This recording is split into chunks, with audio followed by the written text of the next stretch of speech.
Four voices. One network. Guns in the 701. Guns in the 701. Straight talk and American grit. 701 Nation. Your community, your country, your say. Blackbeard Logic. Friday nights, sharp minds, sharper debate. And Sunday Sportsman Devotion with Vance Bishop. Faith for the field and stream. Sunday, 7 a.m. Mountain, 8 a.m. Central. Powered by LAUER Auto Repair and Kalon's Auto Service. Additional support from Horton's LaserCraft, Slash H Ranch, and Little Angry Man Firearms, LLC. All right. Good evening, everybody. I'm back, I guess you could say. Clayton Peterson, GAT701. Thanks for everybody who was filling in, Jamie, and we had Leon in there, and I sure appreciate that. Again, that was our little promo for Guns in the 701 Network. Got a good show for you tonight. I'm going to talk a little bit about Friends of NRA. I have a special guest joining us at the top of the second hour, Jason Wilson. He's also a brand new board member for the NRA program. They call it NRA 2.0. As you remember, I used to be a field rep for the National Rifle Association.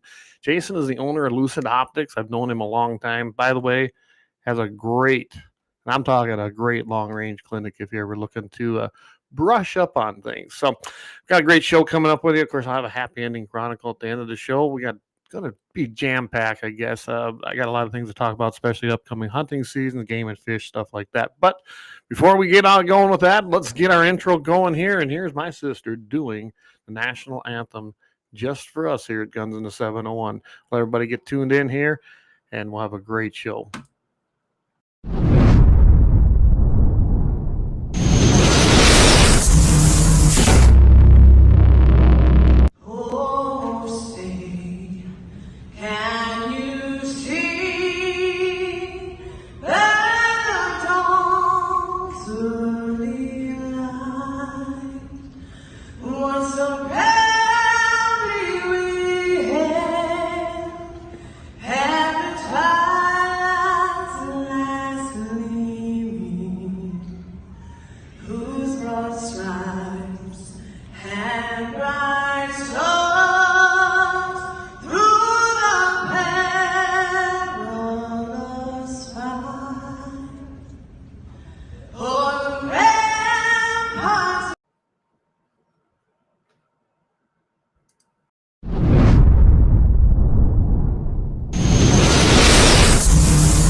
All right, I don't know what happened here, everybody, but good evening. A little technical difference. I guess I'm a little rusty after being gone for a month. Again, thanks to everybody who's joining in here. Hey, Eric, good to see you. It looks like you got a different, must be on YouTube here. Good evening from the Dakota. Gene Cox, the mayor of Mobridge. Good evening. Glad to have you, Gene. And, of course, Brian Warner. Hey, fellow MVs, you got to love it, right? You got to love it. Hey, Justin, this is you know what? The 701 Nation, Guns of the 701. Jamie's doing the 701 Nation thing, but we're all the same team here. So it's just the same. And like I said, those guys have been filling in for me for about almost a month, trying to figure out what's wrong with my son, some medical issues. We're up and down. Today was a better day. Yesterday wasn't such a great day. So we're working on it. We're making a little progress. But, yeah, it's been one of them trying things.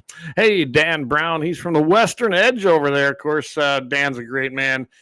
Retired law enforcement, was a huge member of the Friends of NRA. They're chaired it for many, many years there in Dickinson. So thanks, Dan, for all your work there. Again, as I said before, we got rolling here. And I had a little technical difficulty with the intro. I'm basically going to have one of the brand new NRA board of directors on. His name is Jason Wilson. Like I said, he was the owner and the founder of Lucid Optics, and we had a lot of his stuff in our packages back then. A lot of you guys who were at the Friends of NRA will remember that. So Jason's going to be joining me at 8 o'clock. So, you know what? I'm hoping he can give us some answers a little bit on what's going on, and I think the NRA is probably in a better place right now. They actually call it NRA 2.0.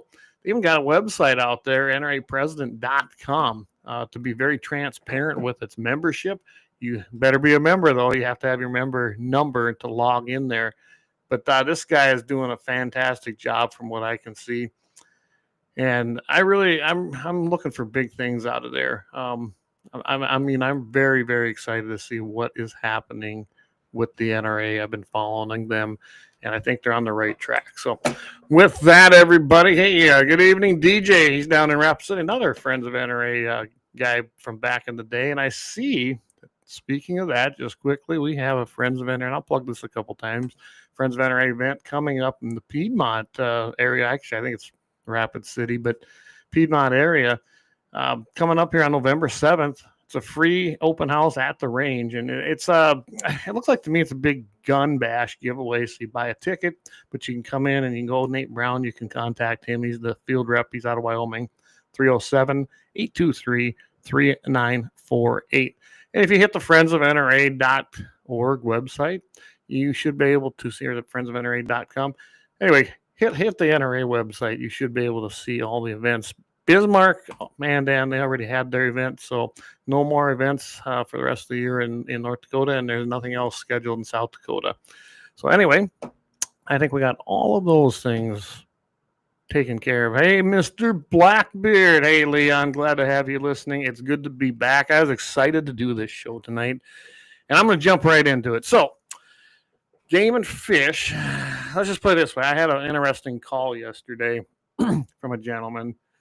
And it has to do with gratis tags. This has been a problem, as we all know, that the trader Sean Cleary, Senator Sean Cleary, District, I believe it's 35 in Bismarck, he's the one that brought forth the backcountries bill of the hunters and anglers. Trust me, they're no friends of ours. And essentially got it passed, took 50% of the gratis tags away from the landowners. That's essentially what happened for antelope season. And it did happen in my unit. I happen to be one of the people who did not get a tag because they took that 50% threshold, and the gratis tag applicants, I guess you'd say, essentially reached that 50+%, and I did not draw. Both my sons did. But, I shut it down, and until that law changes, I'm not opening it back up. And that was the result. From what I understand, I heard a lot of people upset as they were out trying to find land, trying to get on, because they lost access after the landowners couldn't hunt their own land. And that's what this comes down to. So that's just one thing. The call I got from a gentleman, and it's ongoing investigation. So essentially, well, we're not going to give any names. We're not going to go into details. I plan to have him on to talk about this, but he harvested a deer, filled his gratis tag, and this is the problem with trusts. So he owns a quarter within the trust, and then that's a family trust, which he's also part of. But he had a gratis tag for the, for his one quarter. The way it sounds, this deer that he took probably was on the trust land, which he's also a part of. And I've always had troubles with this, that if you form a trust, you only get one tag. So whether it's 150 acres, the minimum for a gratis tag, or it's 150,000 acres that you put into your trust for various reasons, protect it from probate, that's a whole nother story, protect it from everything as far as what can happen with family members or others trying to change your will, because a will really don't mean anything, and a trust is probably the way to go. When you do that, you only get one gratis tag. One person can have one gratis tag for the entire trust. Well, that's a bunch of crap, really. And they always claim that, well, it's going to stop from people from coming in. Really? No, it's not. As a non-resident, you can't get a gratis tag. You have to be a resident from the way I read it. And then you also have to pay the out-of-state license fee if you want to hunt upland birds. So, I mean, there's really nothing that's going to help you get a gratis tag in the state of North Dakota by just buying land. So that's bunk. The other thing that they claim is that it's gonna hurt people in a trust, and everybody's gonna be able to get one. Well, no, you leave it at the same 150 acres. Now, I don't see where that's an issue. You can do that right now. That's what we do. I only put 2 quarters on that I like to hunt. Both my sons, they got a couple quarters they hunt, and you can actually do that. So every 150 acres, my son gets one and my other son gets one, and then I get one for my other 2 quarters that I hunt primarily. Well, you can do the same thing in a trust, but you can't. We need to change that law, revisit it. Actually visited with a representative today on it. Got a couple senators we'll talk to, see if we can even have that be on the radar in the 2027 legislative session. We'll see. I'm not sure. I imagine it's going to be an uphill battle. Everything in the state legislature seems like it is, and it's unfortunate because it shouldn't be that way. It truly should not be that way. And when it comes to landowners and it comes to being able to hunt their own land, let's face it, everybody. Without the landowners in a state, the estimates vary, but let's say it's 93 to 95%. I've heard up as far as 97. When you have that going on in your state, you need the landowners to essentially be working with you. If you don't, all the public land that's available is not going to work for you in your complete management plan. And it's just driving wedges farther in. So this gentleman that called me on this, I told him right away he should seek counsel. He's going to need it as far as that goes. But the way you'll love this. He's had that deer for over a year, maybe even 2, it sounded like, on his wall. There was no issues, no problems, nothing going on. He thought he did right and filled his tag. Well, the neighbor got mad here recently, the way it sounds. And when that happened, he turned him into the Game and Fish. Here's where the problem starts coming about. Hey, Lynette, glad to have you listening in again, and it is good to be back. I don't know when you sent that, but it just came in on my end. So with this gentleman, a year and a half, possibly 2 years later, because of a complaint from a neighbor that may or may not have been the issue, but he was pissed off because, well, there's deer on this trust and there's deer on this guy's land, and he basically doesn't like the fact he's don't have no access to it. The way it sounds to me that's probably the case. I've seen that here myself. So he called the Game and Fish. They came in, and I don't know how this went about. He didn't know anything what he shouldn't do.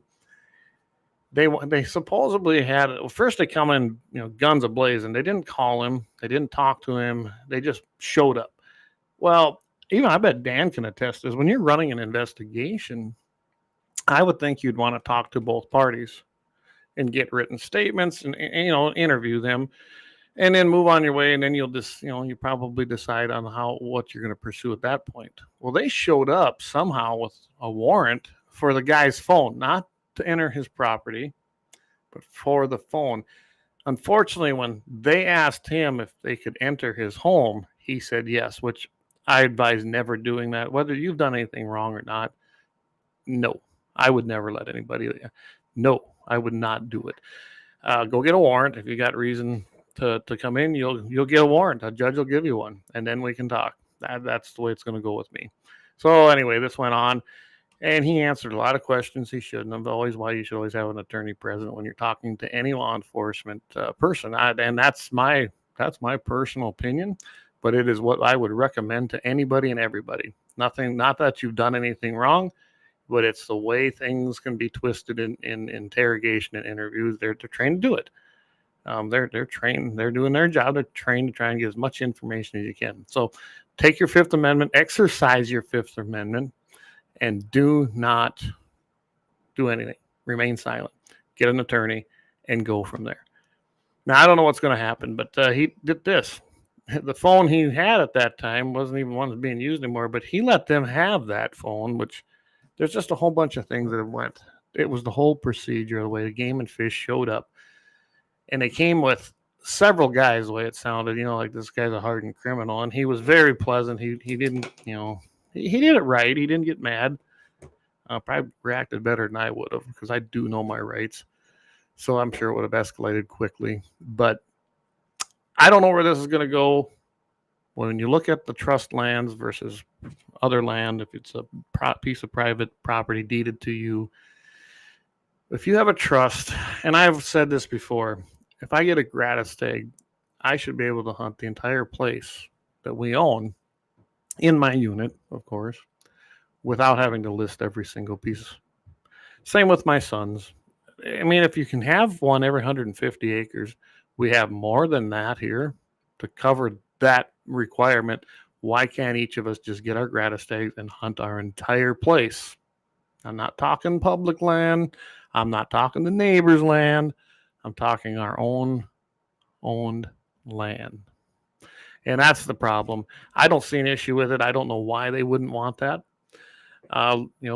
Put that olive branch back out to the landowners. I imagine that the Game and Fish will never go for that, would be my guess, even though they give, quote, a neutral testimony. But it's very unfortunate what's happening. And then you run into this, what this gentleman did, that if it goes the way the story was told to me, there is a possibility of an alleged violation. That's how I'm going to word it, because I don't want to mess his case up either. And it would be allegedly within feet. So there is that too. So guys, just make sure when you're hunting with your gratis tag, hunt on the land you've put down, because Game and Fish requires it. And don't go anyplace else. Also, if you're out there this weekend, like I said, opening deer season, I believe it opens at noon Central. Make sure you have permission to be on private land. Be respectful of them people that are going around still moving hay. I see a lot of corn and flowers are being taken off, a lot of trucks, a lot of equipment being moved. Please don't park in the middle of the roads. For these places that are probably going to end up having some rain and some snow, well, be mindful of that, and do not tear up things. Everyone's telling me YouTube must have put us down. Imagine that, and I don't know why. Makes it kind of interesting. So YouTube put us down, evidently. So here, guys, just roll over to Twitter. Pretty easy. Go over to X and log in there.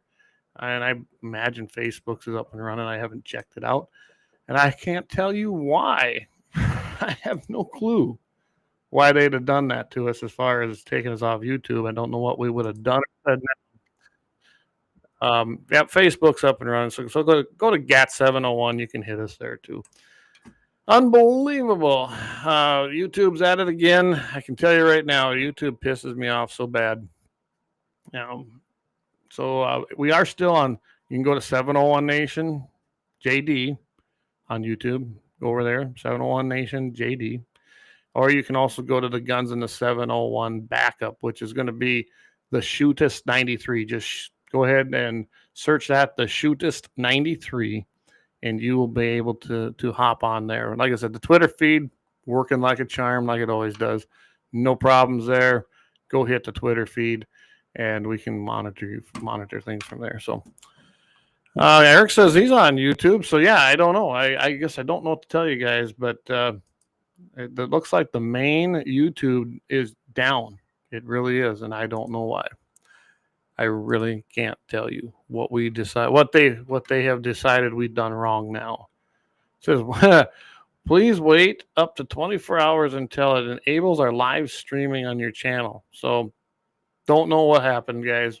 I just got the notification now. Hey, Dan, how you doing? There's lots of people are using Rumble now also. Yep, our Rumble channel is up. You guys can hop over to the Rumble channel and check that out.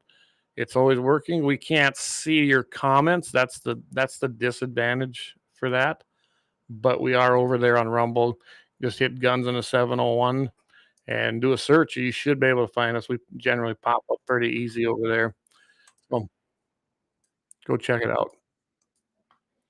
Yeah, I just did that now. If you didn't hear that, I was checking it out. It is up and running. So you want to go over there, check that out.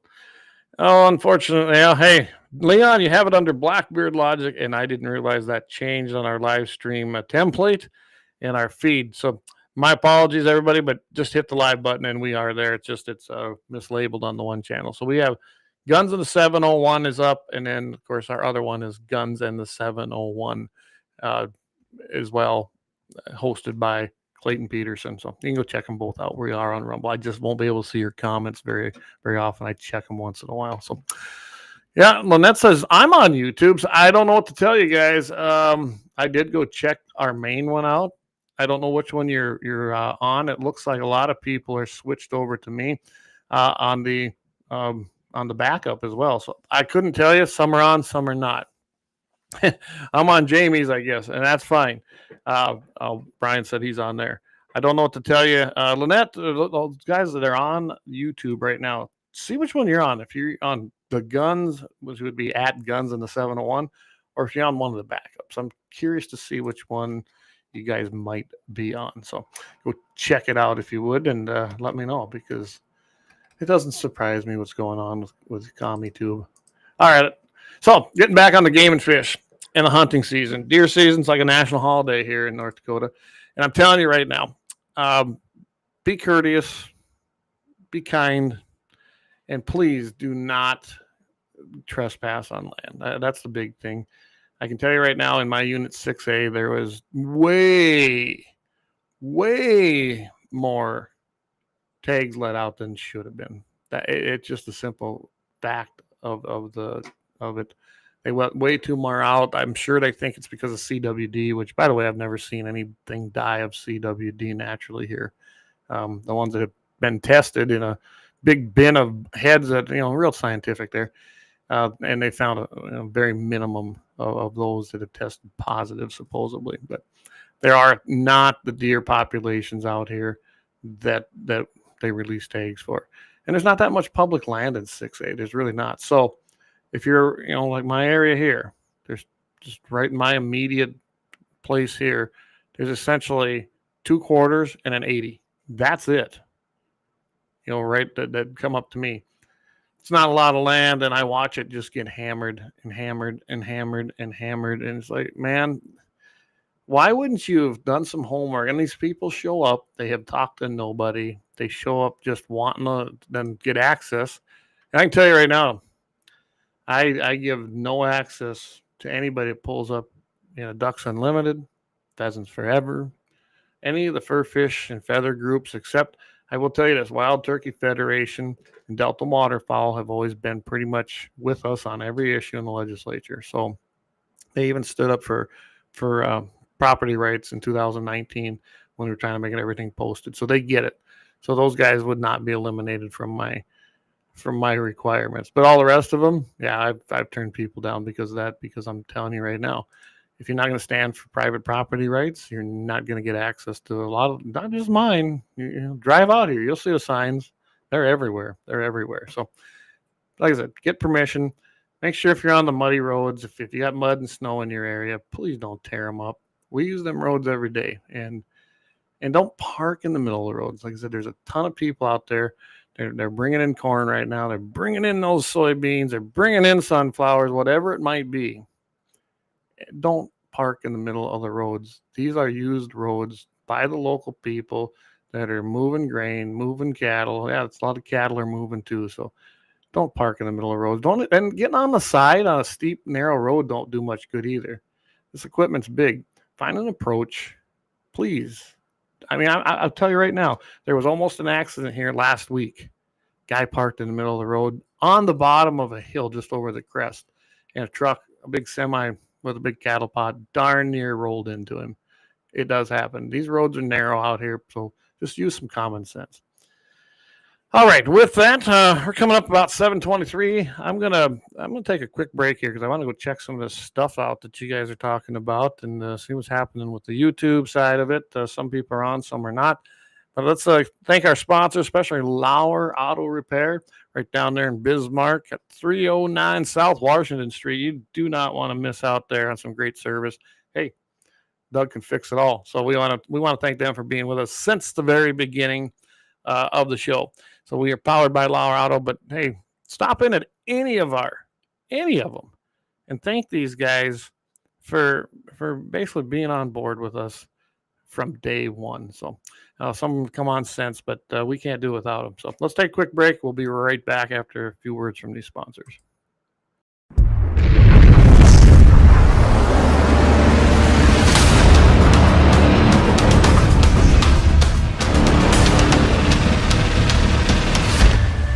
LAUER Auto Repair, located at 309 South Washington Street in Bismarck, North Dakota. Give them a call at 701-258-6308. The team of mechanics at Lauer Auto can take care of any problem your vehicle is having. And when you do business with Lauer, you can be assured you're doing business with a pro Second Amendment America First repair shop. There are plenty of other auto repair shops in the Bismarck-Mandan area. But why take a chance at patronizing a shop that might not have your beliefs at heart? Make no mistake.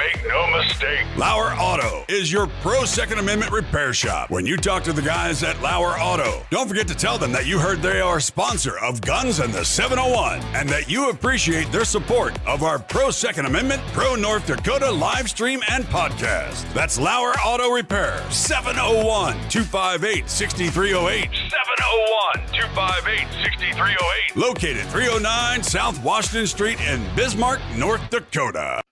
When you want it done right, Go where lemons go. Kalon's Auto Service, owned and operated by Kalon and Misty Foss, lifelong locals with over 25 years experience. From modern rides to classic restorations, they can handle it all. Top quality work, fair price, and honest hometown values. Located just 1 block south of Highway 12 on 6th Avenue West in Lemmon. Kalon's Auto Service, serving you with all your auto repair needs.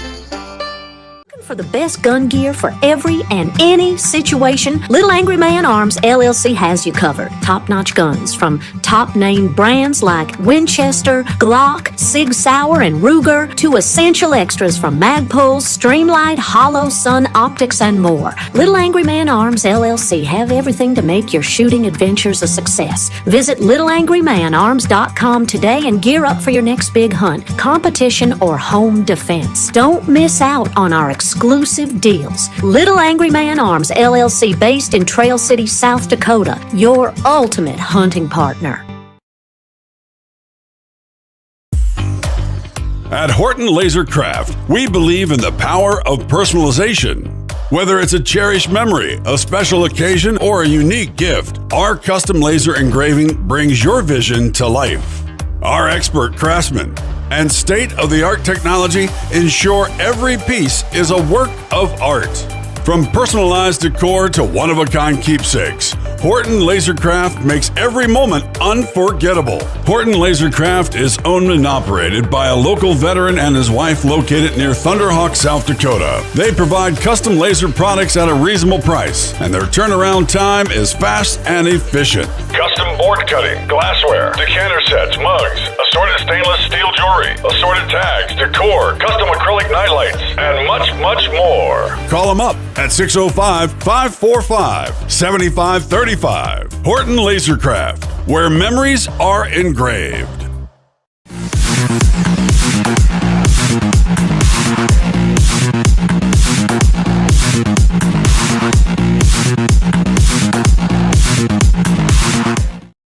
All right, we are back. So I did find out. Hey, I posted up the second one there if you want to check it out, and if you're looking for it just in a general search, just go the Shootist 93. It's my old personal one that I turned in our backup when we were having issues before. We evidently didn't get a mark, but unbelievable 24-hour suspension. They claim because of we were holding firearms. Really, I don't know what we would have been holding firearms in. And I know we have tons of videos up there where we're shooting targets and hunting, and I'd seen none of that. So I don't know what it was. I appealed it. Of course, you appeal to an AI robot, and it's a bunch of crap. CommiTube guys, you should ditch them. Go over to X. Go over to X. Go over to X. I'm so sick of these guys and these social media platforms. But nobody will leave them, so we got to stay there, unfortunately. X is working great. I see it's got viewers over there, so just hop on over there. You'll be safe and sound. So, again, we are back. I was talking hunting seasons. And, hey, on a lighter note, so I have a tag. I'm going to try to get out there. I found one I'm kind of fancying. We'll see. He showed up here recently. Got a lot of nice mule deer. The whitetails still kind of took a hit. I'm not planning to take any whitetails off this place. And I'm not letting anybody take any either, just because the HD hit them so hard. You want to game and fish, you want to study something. And I seen on their actual website that they did have some kind of an EHD news thing. I haven't read it yet. I didn't realize it was even on there. But I'm not gonna do any whitetail hunting here or let anybody else, because the ones that are here, there is a few around. We had a pretty good summer, so I'm gonna leave them alone. Hopefully they don't catch EHD again. This cold weather, hopefully it'll knock some of that out. I will say I have not found the dead deer like I did the last 2 years, so that's a plus. I'm very glad that we haven't found any dead deer like that. So. Oh, it says tap tap. Is this thing on? Gun Dog ND. It is. It is. Good to have you on here. He's over there on X. But yes, we are on. And if you're out pheasant hunting, my goodness, I don't know about every place else, but we have pretty decent numbers around here. But I can tell you right now, until that corn gets off, and we got a lot of corn in this area still standing, there's a lot of deer and birds just sitting out there. You see them flying in the evening. You see them flying early in the morning. but you don't see them much during the day because they're dropping in that corn and just sitting there, and I don't blame them. So I see they're starting to cut corn up north of me here, so hopefully we'll be getting that off here and have a really good deer season. Numbers look decent, but they're not. The numbers do not match the tags that they did release. So if you applied for one of those tags coming out to 3F2, and you're listening to this and you can't find land, don't get mad at the landowner, because they're like, right here, I've got 3 tags between me and my boys, and there's 4 other tags going to be filled here probably, and that's it. There's just really that's what this place is at right now as far as I'm concerned for taking out of the herd. So don't be mad at the landowners because they let way too many tags out, and if you applied for one and got one and come to 3F2, probably the same results you've seen with 6A and antelope season. Again, too many tags and not enough antelope. And then you had the whole gratis tag problem, couldn't find land. And there were a ton of people that were upset. So sorry, they took your money though. You can be happy about that. Game and Fish, they don't care if you have access, but they got your money. And I guess they're happy. So what do they care, right? And that's the way I look at it. I always call them, they're the biggest, to me, they're the biggest fee hunting operation in the state is the Game and Fish. And you know what? They don't put much into it except harass generally and restrict. And honestly, a lot of people praise them. I do not. I don't think much of the Game and Fish. I've never made that a mystery here with me. Nothing coming up with the Game and Fish here. This was released on October 29th. They have a public hearing to address proposed rule changes. So they do this every time in the interim. They basically don't pass legislation. They just go ahead and make a proposed rule and change. So this is going to take place, due Title 30 of North Dakota Administrative Code, November 19th at the Bismarck office at 11 a.m. That'd be Central. So that's going to be taking place November 19th. And, so it's really a day that all you can make it there at 10 a.m. Mountain, 11 a.m. Central. On Wednesday, right there in the middle of the morning, basically. So, it's convenient for everybody, isn't it, to go ahead and attend that meeting. So if you want to say something or see something or listen to what they're doing, looks like some of the things that they're looking at, water prohibition, basically an amendment to update the requirements for transportation of water. I imagine, and who knows what they're going to come up with there. Initial application for guide and outfitter licenses. They want to have an amendment to update the requirements for hunting guide or outfitting licenses. They want an amendment to update requirements for hunting guide or outfitter exams. Okay. Boat safety equipment. Oh, here we go. What are they going to do here? Oh, it's going to pertain to personal flotation devices. The proposed rules may be reviewed at the Game and Fish Department's office. Okay. Copy of the proposed rules may be requested in writing. Anyone planning to, you'll love this. They don't tell you the rules here, but you can get one. You can email them. You can go ahead and get one at their office if you happen to be in Bismarck. As long as you're not there at noon during your lunch hour, doesn't seem to be anybody there. I've stopped. So that probably won't work for you because, that's convenient when you're on your lunch break, but you go to work the rest of the day. Anyway, you can call them at 701-328-6300, 701-328-6300, and get those rules as well. I'm going to look more into what the boat safety deal was with personal flotation. I don't know. I suppose they're going to try to start. You wait. They're going to try to take the route, I bet, eventually of what other states do when it comes to boating and waters. A lot of states, you have to get a license to even operate a boat. And I bet money that's going to be coming up soon. Don't give me any ideas maybe, but I mean, it's just, it's one thing after another, one thing after another. So Eric, yeah, right there.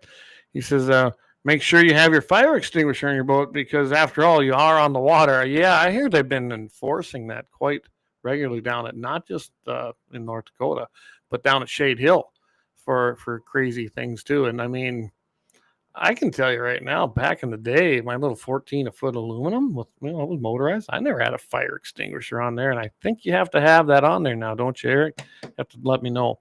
Gene, he says, are you going to the Baker this Saturday? I am not, Gene. It's deer season, and I'm not going to be gone. I got guys coming down here too, good friends of mine that are going to be here. So I will not be going over to Baker. I know that you went. I think Scott's going to be there. I think he does the auctioneering. But so no, I won't be making it. They got to change that. I just don't like being gone around here when it's hunting season.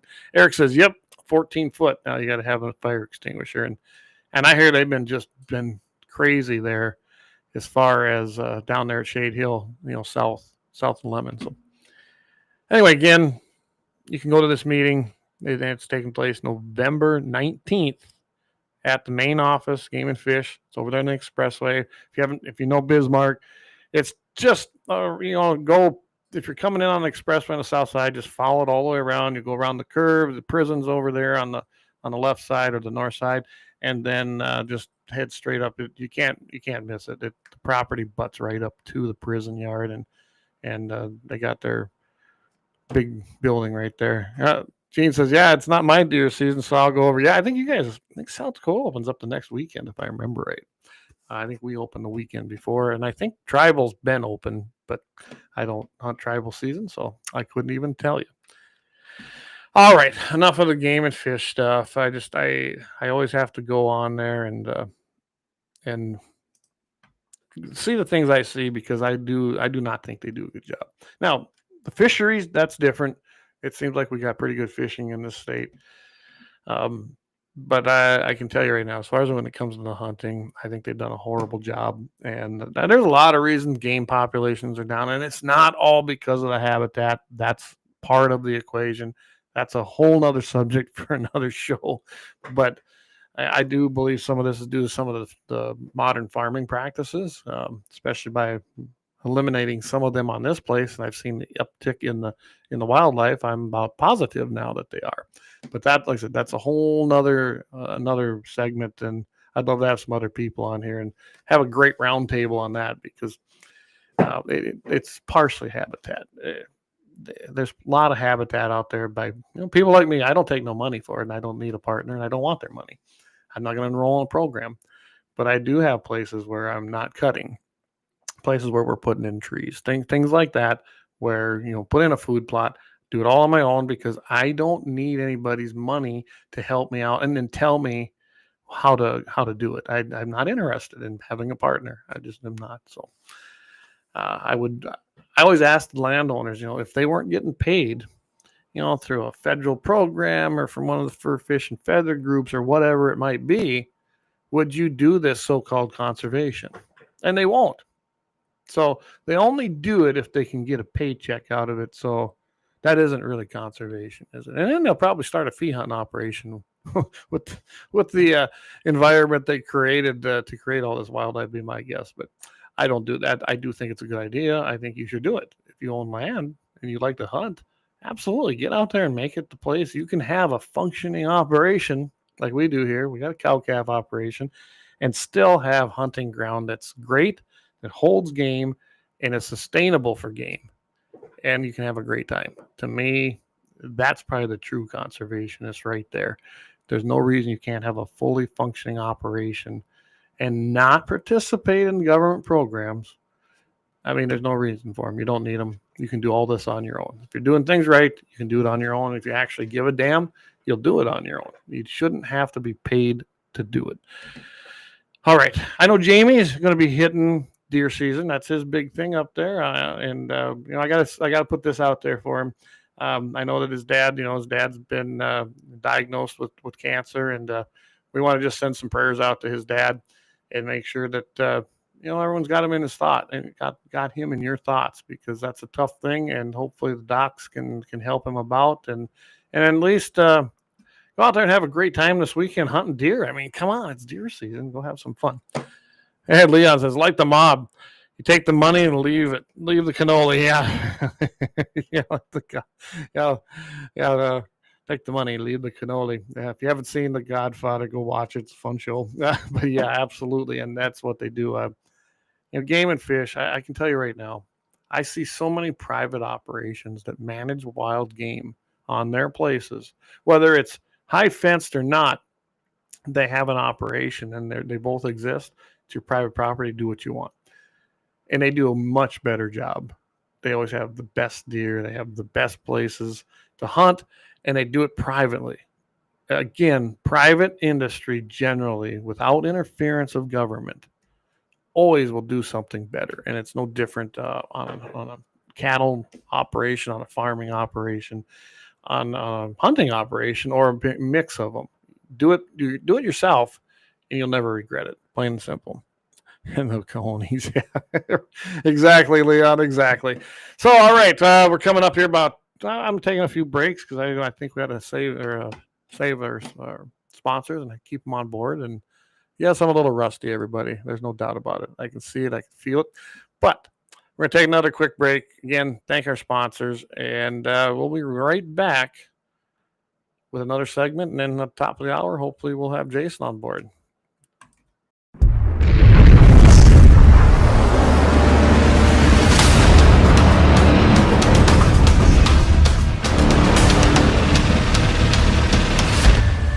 Lauer Auto Repair, located at 309 South Washington Street in Bismarck, North Dakota. Give them a call at 701-258-6308. The team of mechanics at Lauer Auto can take care of any problem your vehicle is having. And when you do business with Lauer, you can be assured you're doing business with a pro Second Amendment America First repair shop. There are plenty of other auto repair shops in the Bismarck-Mandan area. But why take a chance at patronizing a shop that might not have your beliefs at heart? Make no mistake. Lauer Auto is your pro Second Amendment repair shop. When you talk to the guys at Lauer Auto, don't forget to tell them that you heard they are a sponsor of Guns and the 701 and that you appreciate their support of our pro Second Amendment, pro North Dakota live stream and podcast. That's Lauer Auto Repair, 701-258-6308. 701-258-6308. Located 309 South Washington Street in Bismarck, North Dakota. When you want it done right, Go where lemons go. Kalon's Auto Service, owned and operated by Kalon and Misty Foss, lifelong locals with over 25 years experience. From modern rides to classic restorations, they can handle it all. Top quality work, fair price, and honest hometown values. Located just one block south of Highway 12 on 6th Avenue West in Lemmon, Kalon's Auto Service, serving you with all your auto repair needs. For the best gun gear for every and any situation, Little Angry Man Arms LLC has you covered. Top-notch guns from top-name brands like Winchester, Glock, Sig Sauer, and Ruger to essential extras from Magpul, Streamlight, Hollow, Sun Optics, and more. Little Angry Man Arms LLC have everything to make your shooting adventures a success. Visit littleangrymanarms.com today and gear up for your next big hunt, competition, or home defense. Don't miss out on our exclusive deals. Little Angry Man Arms LLC, based in Trail City, South Dakota, your ultimate hunting partner. At Horton LaserCraft, we believe in the power of personalization. Whether it's a cherished memory, a special occasion, or a unique gift, our custom laser engraving brings your vision to life. Our expert craftsmen and state-of-the-art technology ensure every piece is a work of art. From personalized decor to one-of-a-kind keepsakes, Horton LaserCraft makes every moment unforgettable. Horton LaserCraft is owned and operated by a local veteran and his wife located near Thunderhawk, South Dakota. They provide custom laser products at a reasonable price, and their turnaround time is fast and efficient. Custom board cutting, glassware, decanter sets, mugs, assorted stainless steel jewelry, assorted tags, decor, custom acrylic nightlights, and much, much more. Call them up at 605-545-7535. Horton LaserCraft, where memories are engraved.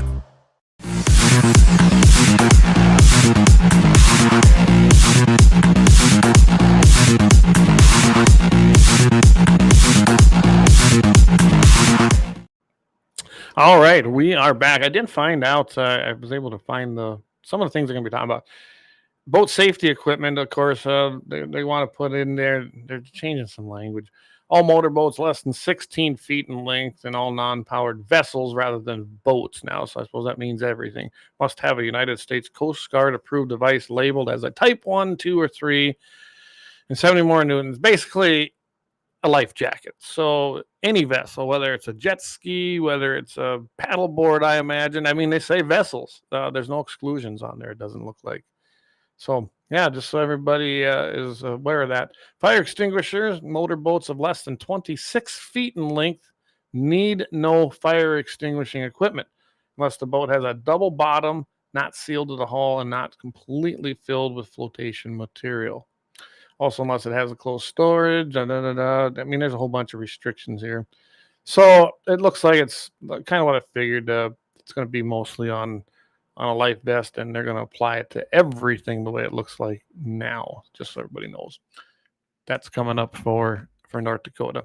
All right. So I did have something in the can here that I want to talk about. So Washington, D.C., as you know, is not exactly friendly to the Second Amendment, even after, I mean, we've had how many? Think about it. How many decisions we've had? D.C. versus Keller, New York, Rifle and Pistol Association versus Bruin. I mean, those two, them were the two big ones. And here we go, guys.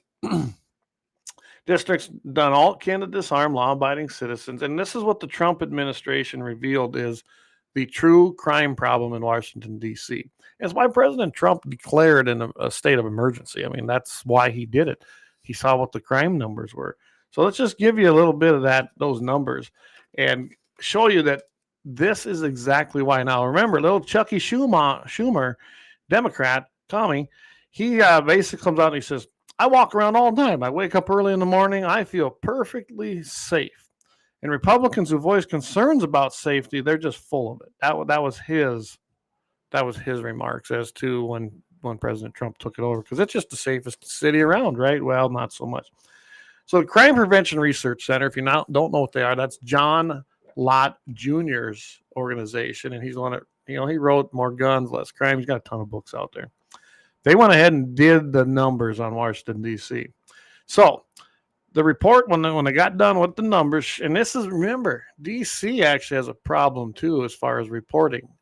Several people, they become whistleblowers, were telling the D.C. police officers in the field that when they'd come up on a rape or murder or something, they'd actually have the report written up with a lesser crime, sometimes making it a misdemeanor. So this is stats that probably don't even reflect how bad it really is. Robbery rate in Washington, D.C. is 291% higher than the highest state in the country, which is Maryland. Research also shows that the murder rate in Washington, D.C. is 169% higher than the most dangerous state in the United States, which is Louisiana, which that one kind of shocked me, but I guess you're getting down there, you got New Orleans, it's a pretty deep blue town, I suppose. Get this, that's 434% higher than the national average. So Washington, D.C., the place that some people want that to become a state, has a 434% higher murder rate than the national average. That sounds like a state you want to bring in. Yeah, I don't think so. The violent crime rate in Washington, D.C., 39% higher than the highest state in the country, and that's Alaska. Now, there, I'm sure there's some numbers there that maybe skew that a little bit when you look at the population of, say, D.C. versus the state of Alaska. But for this report, it's 39%. But that is 198% higher than the national average nationwide. And like I said, these are relevant because this is the same leftists that don't want you as a law-abiding citizen to have a firearm because it's dangerous. They actually oversee the most dangerous city probably in the United States, and they want to become a 51st state, which is impossible without a constitutional amendment because that's laid out pretty clear as to why Washington, D.C. is under congressional control. So let's go here and let's look here. We got, and they don't give the name, but a former D.C. Metropolitan Police Department officer, he actually sued the department in 2020. He accused them of manipulating crime data. They were misclassifying crimes and downgrading felonies and misdemeanors. So just like I was talking about. Earlier in the year, another one charged and was levied against the Metropolitan Police Department by the police union, claiming the same thing. They claimed that the directive to change classifications of offenses came from command staff. So the members actually of the union basically were complaining, and this was what the response was. It says, when our members respond to a scene of a felony offense where there is a victim reporting that a felony occurred, inevitably there will be a lieutenant or a captain that would show up on scene and direct those police officers to take a report for a lesser offense. This was from the Fraternal Order of Police Chairman Greg Pementern. So instead of taking a report for a shooting or a stabbing, for instance, or a carjacking, they would order that officer to take a report for a theft or an injured person to the hospital or a felony assault, which is not the same type of classification. So degrading or downgrading the actual offense. Wow. How about that, huh? And this is, law-abiding gun owners, they are not the problem, never have been the problem. But things like this are what's been hamstringing them in Washington, D.C. Prior to Heller, citizens have an individual right to keep and bear arms. Citizens in D.C. had no functional ability to exercise that right. And they're still being infringed upon. I hear it all the time. I still know people out there. Since 2017, in the U.S. Court of Appeals in the District of Columbia decided Wren versus District of Columbia, they were forced to operate under the shall issue permitting, but they still don't. They made it expensive. They make the procedure very long, complicated. They do everything they can to make it so you don't even want to try to do it. When I kind of looked into this a little bit more, it's the same old thing.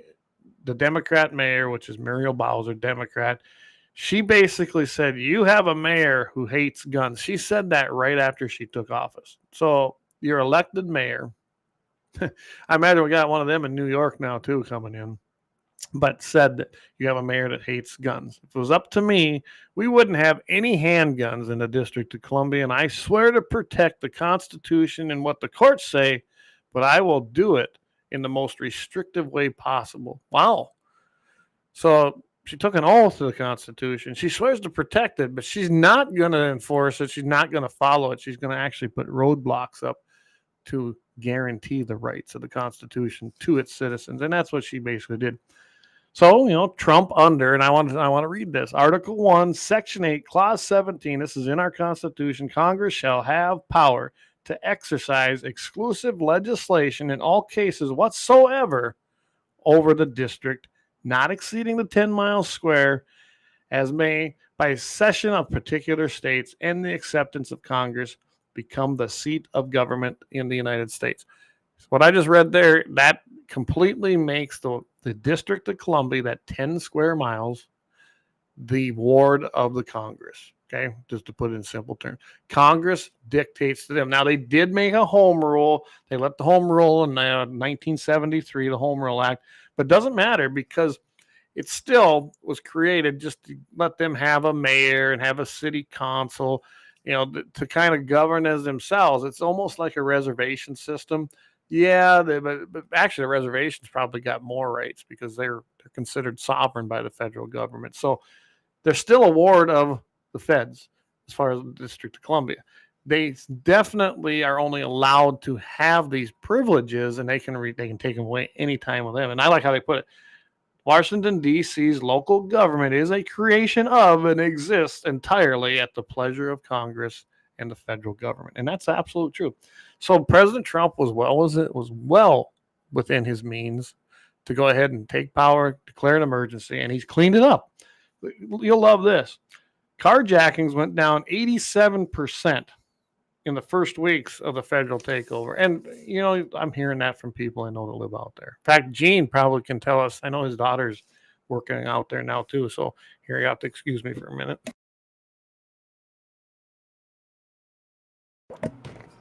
Sorry, I've been kind of fighting a cold here lately. So, yeah. I just wanted to bring that up to you guys. Washington, D.C. has been crazy. Ridiculous as far as what they were allowing to happen. And now we have a crackdown. And I know they lifted some of those restrictions as well in Washington, D.C.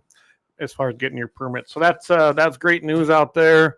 Thank Trump again. He's the guy that's cleaning things up. I know Jason's going to be joining us here after the top of the hour. So I'm going to take another quick break, everybody. Thanks for tuning in here. Powered by LAUER Auto Repair right downtown there in Bismarck, North Dakota. Go ahead and get your vehicle checked out. You guys know him. You know the name. You know the service. Doug and the crew have been doing a great job down there. So we're going to take another quick break here. We're going to bring Jason in on the other side of this. And we want you to go in and support those sponsors we have. All right. We'll see you guys here in about 3 minutes, I believe.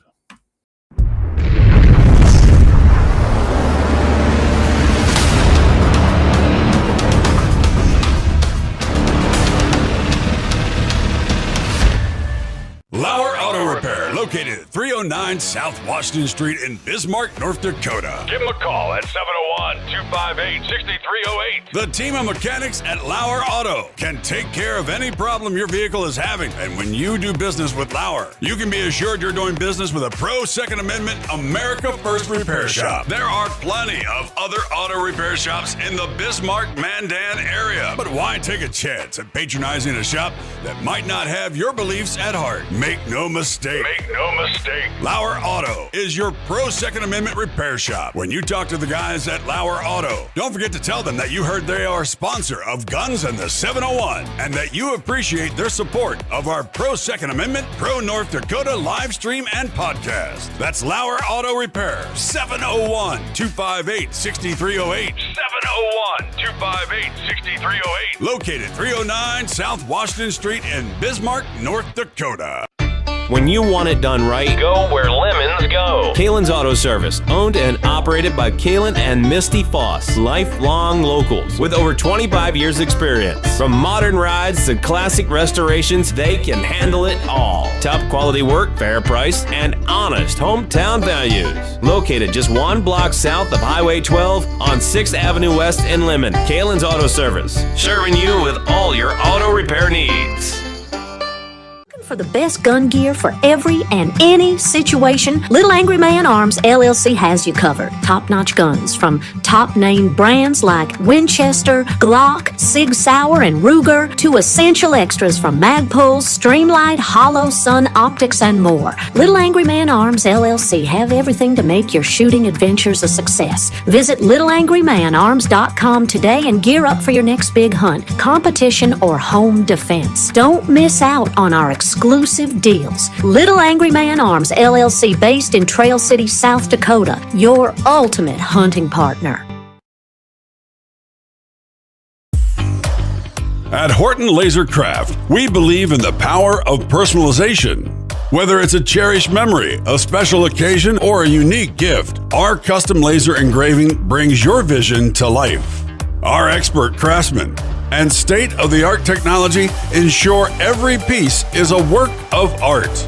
From personalized decor to one-of-a-kind keepsakes, Horton LaserCraft makes every moment unforgettable. Horton LaserCraft is owned and operated by a local veteran and his wife located near Thunderhawk, South Dakota. They provide custom laser products at a reasonable price, and their turnaround time is fast and efficient. Custom board cutting, glassware, decanter sets, mugs, assorted stainless steel jewelry, assorted tags, decor, custom acrylic nightlights, and much, much more. call them up at 605-545-7535. Horton LaserCraft, where memories are engraved.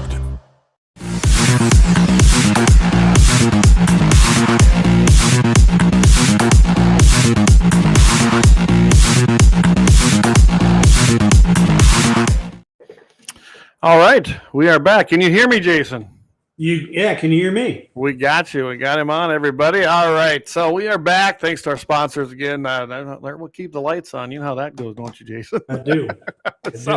So I want to introduce everybody. This is Jason Wilson. He is the owner and the founder of Lucid Optics. And I met Jason through the National Rifle Association when I was a field rep. Jason was a great volunteer. You still volunteering over there in Wyoming? I help out with several charters now and several states, so that has expanded. Okay, yeah. So, and I know you got me in touch with Nate. I had a lot of things come up. I'm going to reach out to him though here and see what's on store for next year. And good. I see they've got a big event. So, do you know anything about that one at all? Yeah. So this big event is that your state shooting complex there in South Dakota. Yep. It's kind of like the ribbon cutting, the inaugural event at the facility, as I understand it. Okay. It'll be a pretty highbrow event. There'll be lots of high-profile folks who are going to be there. If you can make your way over, it'd be worth seeing. Yeah, this is, and I found it here, and these were kind of like the special events when I was a rep. They called them under, they weren't events, they were special events then. And as you can see here, guys, you can contact Nate at 307-823-3948 and Brown at nrahq.org. I mean, they got 10 guns there. They're giving a Glock 43, the Citadel, the Levac TAC. You got Kimber stainless steel. It looks like a lot of great guns on here. And I have not been to that new complex. When I go down there in February, I think I'm going to go over there and take a look at this. But this is Friday, November 7th, 5 to 8 p.m. Mountain Time at the Pete Lean and Son State Shooting Complex. And if I remember right, they got Piedmont, South Dakota on there, but I think it's just in the city limits of that, isn't it? I haven't been down there, but I'll have to go check it out. So I'm looking forward to it anyway. Yeah, it should be good. I'm not going to be able to make it, but it'll be a good time. Have you been over to that complex yet? I have. As an RTTA, I got to look at it very, very early on. Okay. So when they looked at range development and all that on it, we gave them some ideas and some pointers and some directions to go. And range services was quite, like in the beginning, instrumental. I think they took the lead and did a lot of it on their own after that. Okay. Well, that's good. RTTA, there's a term I haven't heard in a long time. Range Technical Team Advisor. So I suppose you've got the state of South Dakota then. It's in. Oh, are you still there? We lost your audio. I have to help the range. I'm on the range, so I'm helping from that side as well. Okay. We seem to, where your audio's cutting out there a little bit, Jason, if you can hear me.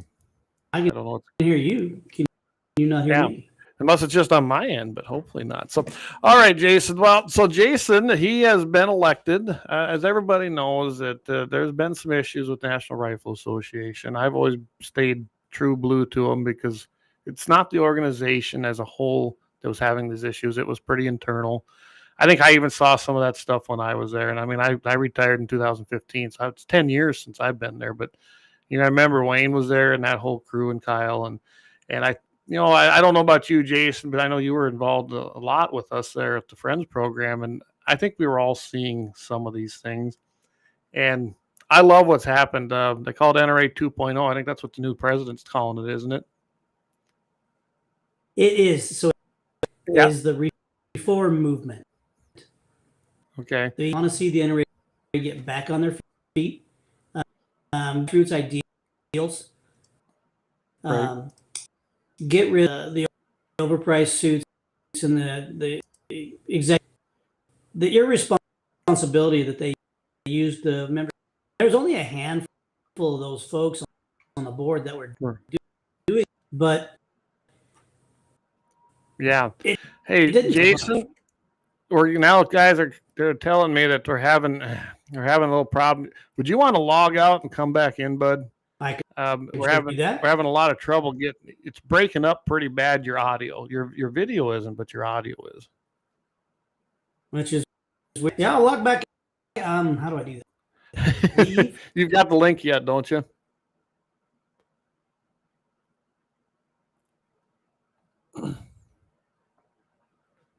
All right, guys, we're going to see if we can't get him to come back in there. Yeah, I don't know. It got all janky. It was working just fine, and I don't know what was happening. And like that, that's Jason. And he, like I said, he's owner of Lucid and does a great job over there. So let's see if we got him back. How are we doing now? Is it good? Well, I can hear you just fine, but it's still setting my stage. Oh, okay. We can hear you. I can hear you better. So anyone let us know here if it's not working. All right. So. All right. We know that the reform's going, and like you said, it was just a few people in there, and I understand that Wayne has paid back all that money the way it sounded with interest. I do love that the president got a brand new. Well, he knew, I guess it's been up there for a while, but he has his own site for transparency.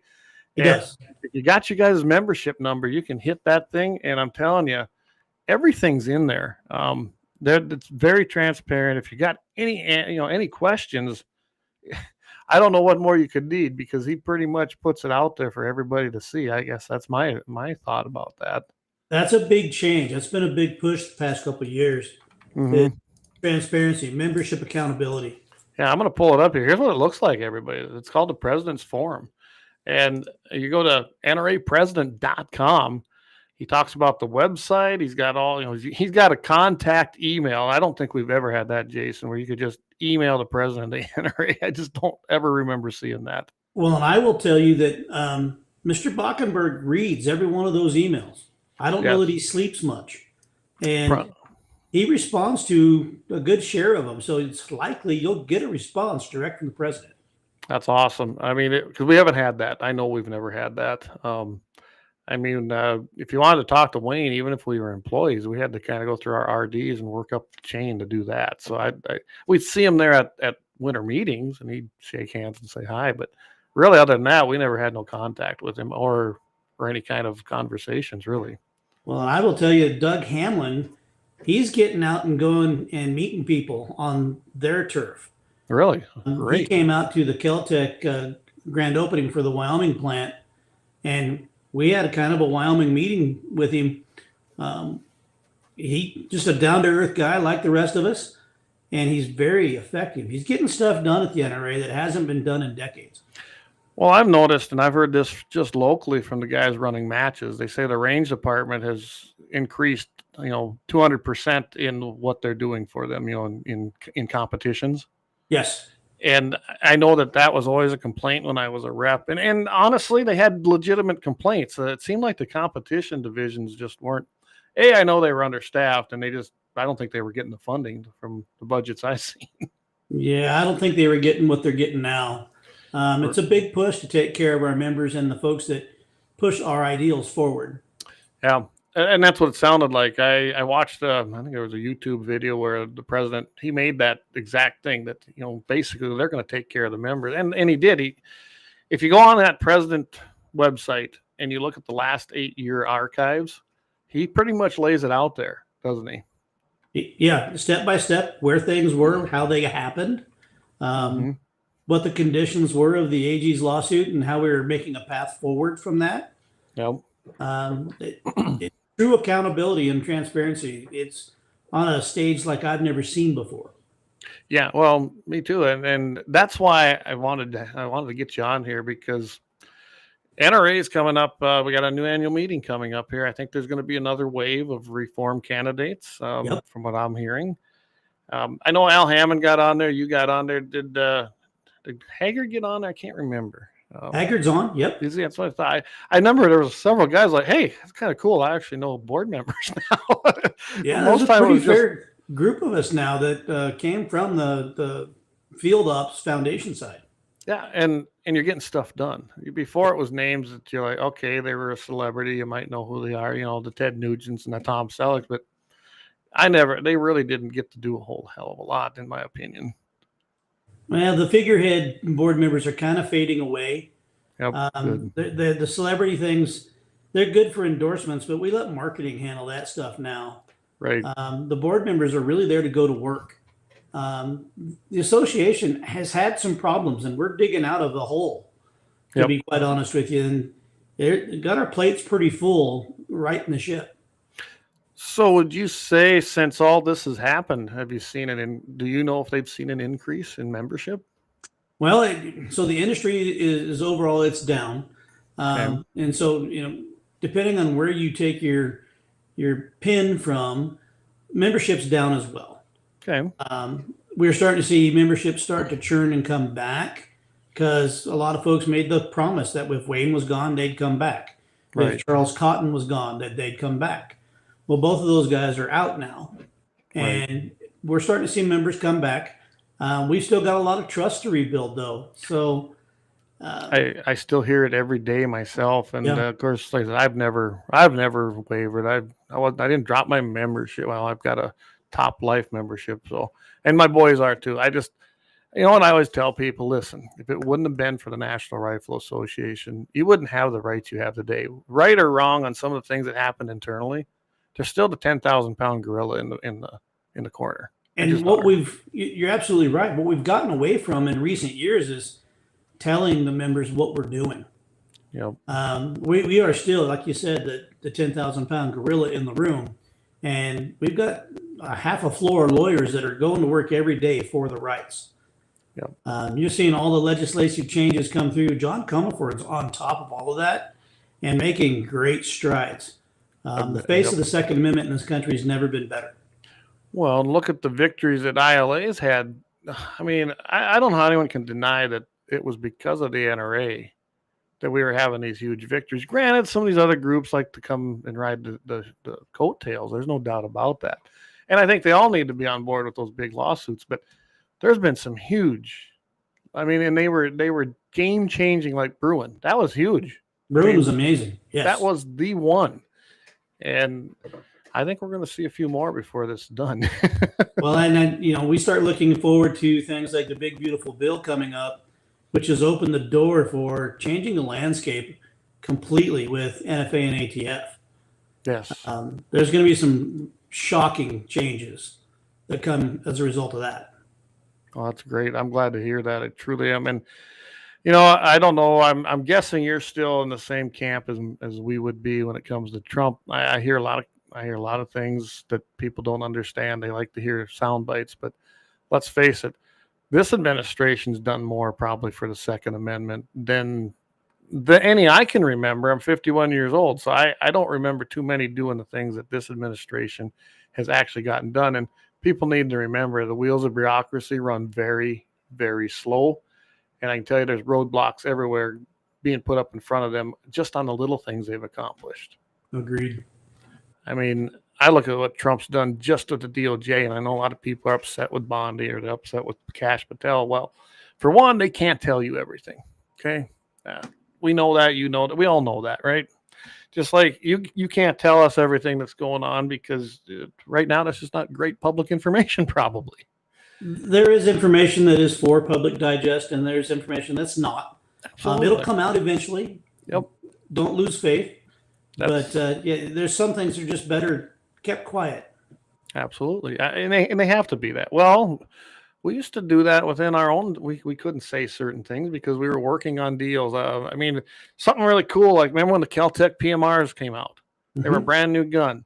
Well, we all knew we were getting them, but we couldn't say nothing because it wasn't ready for public release yet. And that's a little thing, but there's a lot of things going on like that. Just be patient, everybody, and hold the course. Take a deep breath and realize that the NRA is changing. It's coming back for the better. It is. We are membership focused, which means all you members out there that stayed with us, you're going to reap those benefits. And we're going to be trying to court those members that left us to get you back because we are still the only organization that goes as deep as we do for our membership. Oh, absolutely. And I kept always, I said that as a rep. I said it after I retired. The NRA is the most successful. And me and Jamie, my buddy who helped me, does this. He's got 701 Nation now. We're doing 4 programs here. But we always say NRA is a civil rights organization, and it truly is. It is. Has been since day one. Since day one. They just that. I mean, they've been around a long time, and they've been through just probably about every change you can imagine. And this is just going to be another one, but I think it's going to be a positive one. I really look for positive things coming out of the NRA now. Yeah, there's plenty to be talked about. There's lots of positives that's moving. Oh, still there? Yeah, I'm here. Yeah. I don't know. Do you want to highlight any of them, or? Well, we can. We've gone recently through kind of an overhaul. Okay. From a business structure standpoint, it's probably something that should have been done a year and a half ago. But we're coming out the other side a leaner, meaner, more equipped fighting machine to handle the challenges in a contemporary way. We've got a brand new media group that's handling information on the social media side of things, keeping the world up to date with what's going on with proper information, not rhetoric. Okay. And it's a bunch of young guys that are tech savvy. So I don't know if you've noticed or not, but on the social media platforms, there's a lot more NRA presence now that is kind of centric around what's going on in the country. Okay. And what it means for you in your part of the world for your Second Amendment rights. That information is groundbreaking from just the ability to be able to share it. It's been way too long that the NRA hasn't been at that level of platform, and we're here now. Right. Well, I don't do a lot of social media anymore, so I haven't seen it, but I'll have to go check it out. I do know that I've seen it show up a lot more on X than it used to, Yep. which is great to see because the team over there, they're hitting all the platforms. The optics on what we're putting out from a graphical standpoint, from an information share, is up to the minute, state of the art stuff. And it is changing the face of how we communicate with a newer demographic.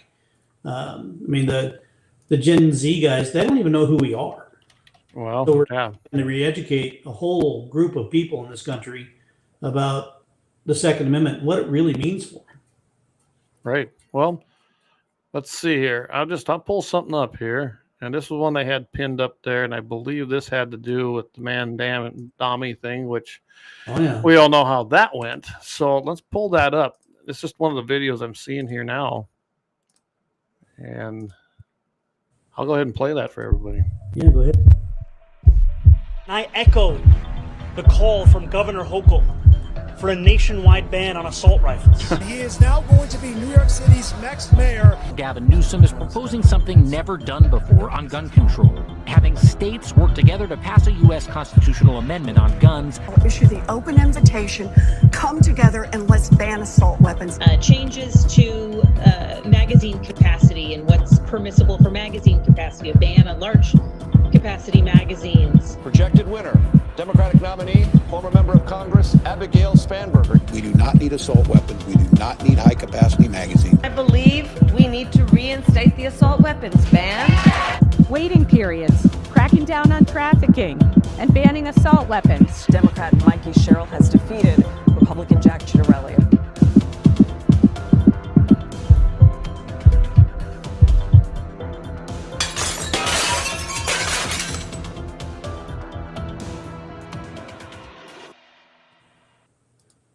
Wow.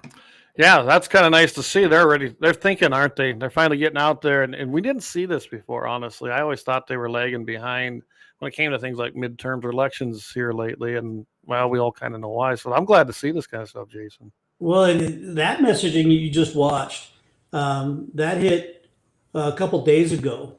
And so it's extremely contemporary. Yeah. From an information share, we're living in a world where the messaging changes on a minute-to-minute basis, and the NRA is now keeping pace. That's great. Which is phenomenal change from what we're talking about from where we were 5 years ago. So everybody, if you want to go on your X feed, just hit @NRA, and boom, you're going to be there. Follow it, and you're ready to rock and roll on there. I think that's honestly, Jason, that's where we should have been a long time ago, is on those things, even when I was still there. We just weren't there. I mean, look how many years the Friends of NRA program was in existence, and I've met people every day that didn't know what it was. Right. And that's all changing. Yeah, that was a huge program, and it is the fundamental financing mechanism for gun safety ranges. You name it. I mean, that is the premier fundraising. There's no other group out there doing anything like that. Not even close. Not even close. And you gotta hand it to Larry Potterfield when I think they did the first one with Midway USA, didn't they? They did. Good old Larry. Yeah, he's just, I mean, that guy, he's a rock star when it comes to supporting the Second Amendment. There's no doubt about that. So, all right. So I'm going to pull up this one here. And this one, and I'm pulling this off that president's site because, hey, guess what? I'm a member. I can access it. So, and I just wanted to, I'm sure you've seen all this. So this is right there from the NRApresident.com site. And it has these last 8 years in here. And I've read this whole thing, and nobody's going to be able to read through this, but I wanted everybody to see this. I'm sure you know exactly what's in here and how it's being presented. And it is very transparent. It's like they got the bullet point. Were there serious problems as leadership? Yes. Were those problems unacceptable? Absolutely. Were most board members kept in the dark? They were. They answered 3 pretty big questions there, didn't they? They did. And if you think about those statements and how they would have been perceived by the public at the time, that was the problems with the NRA. Oh yeah, absolutely. And I can tell you flat out that I was pretty much in the dark when I was there because we were hearing things like this when we were in the field, right? I mean, as reps, what were we? We were the face of the NRA, right? You were the only paid NRA guy in the state, typically. Yeah, right, exactly. So we'd get these questions, and then we'd send them up the chain, and the response we kept getting was, "Oh, it ain't true. No, this didn't happen, and that didn't happen." Then we find out it did happen, and then we look dumb, right? And it lost trust, not just with our members, but as a whole, as the NRA guy being in the state, which made things a little more difficult. You had to walk that back, and I didn't like that. That was a horrible position we were in, and that's 10 years ago. For half of that time, it got worse. I'm sure. For the past 3 years, we've really made a concerted effort on bringing things out of the shadows, talking about them openly, finding ways to solve the problems. One of the interesting things that came through the lawsuit is the NRA board now has a compliance officer. Seen that, yes. And it's an interesting thing because this guy, he is not necessarily beholden to any one person at the NRA. So he doesn't answer to somebody, right? But he's there for oversight. If somebody sees something that's just not right or doesn't fit into the code of ethics, they can go to him and not fear retribution. Wow, that's big change. Huge change. Huge change, yeah. And problems get fixed pretty fast because you catch them when they're small. Right, yeah. I mean, so there's some, okay, I figured this was going to bring it up. So said Doug Wolf puts out here, he said, how did Uncle Wayne get so much power and no checks? Well, I think you hit on some of it. There's no one overseeing, no compliance officer, no nothing, right? No compliance officer. And there were some board members that were just, quite frankly, complicit because they were all kind of in cahoots, if you don't, use a weird word, but they were all working together, and they shut the board out of a lot of decisions and a lot of things that were going on, and that's just unacceptable. And that mindset is gone. Yeah, and that's what I'm hearing too. I'm hearing that. Well, I still communicate with some of my buddies, the reps that were friends of mine when I was there, and they've even said that the shift has just went. Phew, he says it's night and day, and I'm glad to hear that, and I'm sure you're seeing that and feeling that too. Yeah, as a freshman board member, anybody that knows me for about 2 seconds knows I'm not going to sit by and no, you're not. So in my very first board meeting, I was at the mic going, guys, we need to do this and this and this. And they were listening, which kind of took me, rocked me on my heels for a second because I expected it to fall somewhat on a bureaucracy of deaf ears. Right. But no, I was approached after the meeting. I got to sit down with some key board members and write some resolutions and look at tweaking some bylaws so things like that couldn't happen again. Good deal. It was stunning to watch a board actually function the way it should. Well, they are supposed to be in charge. And I guess I felt when I was there that the only person in charge was Wayne. And in his day, that's how it was. Yeah. And I mean, I used to watch some of the people that were even above us, even some that, were probably higher than the RDs even. And they acted like he walked on water around there.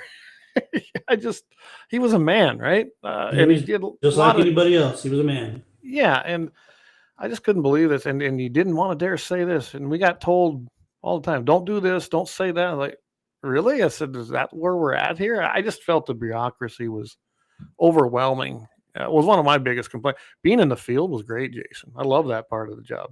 Sure. Being out there, being with the people. And we grew the Dakotas to something that they haven't seen since, unfortunately.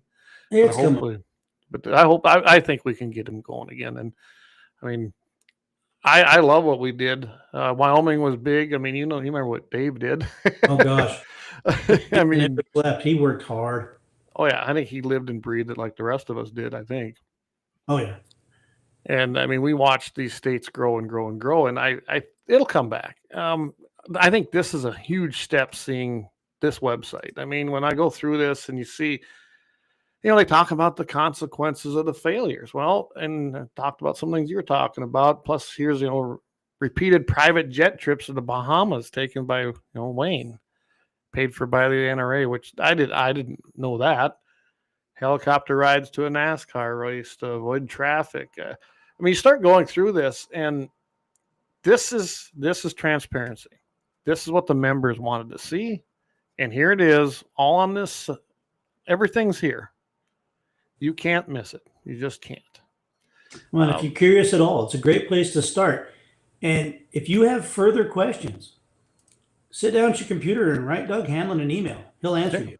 Yeah, and I've heard that more than once. I'd say that's why I've been wanting. I thought I got to get you on here because I've been off the show for about a month, Jason. I had some other things going on here, but this was, I thought, a great show to come back on. So I thought this will work pretty good. Yeah. I'm looking some more of this stuff, and you can probably read a little better now. They talked about there's a robust hotline that's been put in, so that's good to see. Signs are all over headquarters now to report. I think this is some of the stuff that came out in the court, didn't it? Yeah, one of the tenets of the best practices of a nonprofit 501c4, you're seeing a lot of these compliance things. They're more of a HR or people and culture type of orientation. Gotcha. But it starts to break down those silos that you started to see happening internally, department by department. And that's good. The notion of team is really kind of picking up and gaining steam at the NRA. It's exciting to watch. Yeah, and as well as I do the silos that were at NRA headquarters. Oh yeah. Even before you were a board member, it was atrocious. Really, it was one of the things that always torqued me off because one department wouldn't talk. It was just like being in a government function. I mean, it functioned like that. Everyone had their own little thing they wanted to protect. No one would talk to each other. We're all on the same team, but we weren't. We didn't fight any of the same battles. And if you look at the organization structure of the NRA, we do function more like a government than we do necessarily a business. Yes. With the board and the way that we run the businesses and the committees for all the programs we offer membership, we operate a lot more like a government than a business. They did, yes. Are they still doing that? Or are they? It's even more so now because they're making everybody talk, and the committees have to do reports and provide them to the board at the end of the week session that we have there. Got another one coming up in January. Okay. We're going to set the stage for annual meetings in, I believe it's Houston this year. I believe it's Houston, yeah. And then I think they said Atlanta again in 27. Sounds right. But if you're a member, go to that show, attend the meetings, get involved. We want you. Well, I'm hoping. We'll see. I got to see what the dates are. I was foolish and went back into cattle, so I got calving season I got to be around for. Yeah, that's tough. You're busy at that time of year. I'm busy. At least we're getting paid for our efforts, I think now. But it's me. I've always loved that, right? That's what I did. I did that before I was ever a rep, and Yeah, it was inevitable. I got 2 boys now, and one's 18 and graduated, the other one's 16, so they're not going to be too far away, and then I can retire again, Jason. Are they wanting to do cattle? Yeah, they both want to be on the place. Oh, geez. All right. Yeah. You got to remember, this place here, we're not debt ridden like a lot of them are. We don't have those problems, and we're not so huge we can't run it ourselves. I mean, I have no desire to have 30,000 acres ever in my life. I don't need that many acres. Then I got to have employees again, and I don't want that. So. Oh, yeah. You know what that's about, I know it well. I came off a 140,000 acre cattle ranch in the southeast corner of Wyoming. Yeah. I was the youngest trail boss, I think maybe in the history, the trail boss. At 9 years old, I was running ranch hands. Man. And I tell you, you had to earn some respect at that age. Oh, yeah. Yeah, you're young whippersnapper, right? Mm-hmm. Okay, so what's he got here? So Brian Wanner says, just so they fix the holes in the boat and don't start adding more people to bail water like government does. Yeah, well, we're fixing the holes in the boat, and only the people that can function for the organization get to come aboard. There you go. The productive people. Correct. Yeah. And I've heard that too. I was going through some of the other stuff on this, because I knew I'm gonna be talking to you, and it looks like they've let go a lot of waste, I guess you could say. A couple waves of it recently. Yes. The recent one was probably the deepest cut I've seen in a while, but it did clean up some waste. It got rid of some redundancy. And there was a lot really of kind of put us to be more efficient, and that just saves time and money for everybody. That's good to hear. I really, like I said, I'm so confident. I'm so excited to see what's going on within the NRA. It's been needed for a long time, and we all know that. I did not know it was like that though, Jason, until all that came out after I retired. Then I started seeing these court cases coming out in the past few years. I was wow. So everything that I was told was a lie when it come to what Wayne was doing. They were covering a lot of stuff up because they knew it was criminal. Yeah. And the worst part about that is because people like me or Dave or any of us reps, we were holding the line, right? That's what you do when we looked at it as a battle. We're the Army, we're the battle. That's right. We held the line, and we found out that our commanders, they really probably should have been taken out. It was kind of bad because we were telling our other people, our volunteers, that too. And you're right. The trust has got to be earned back, and I think it will be.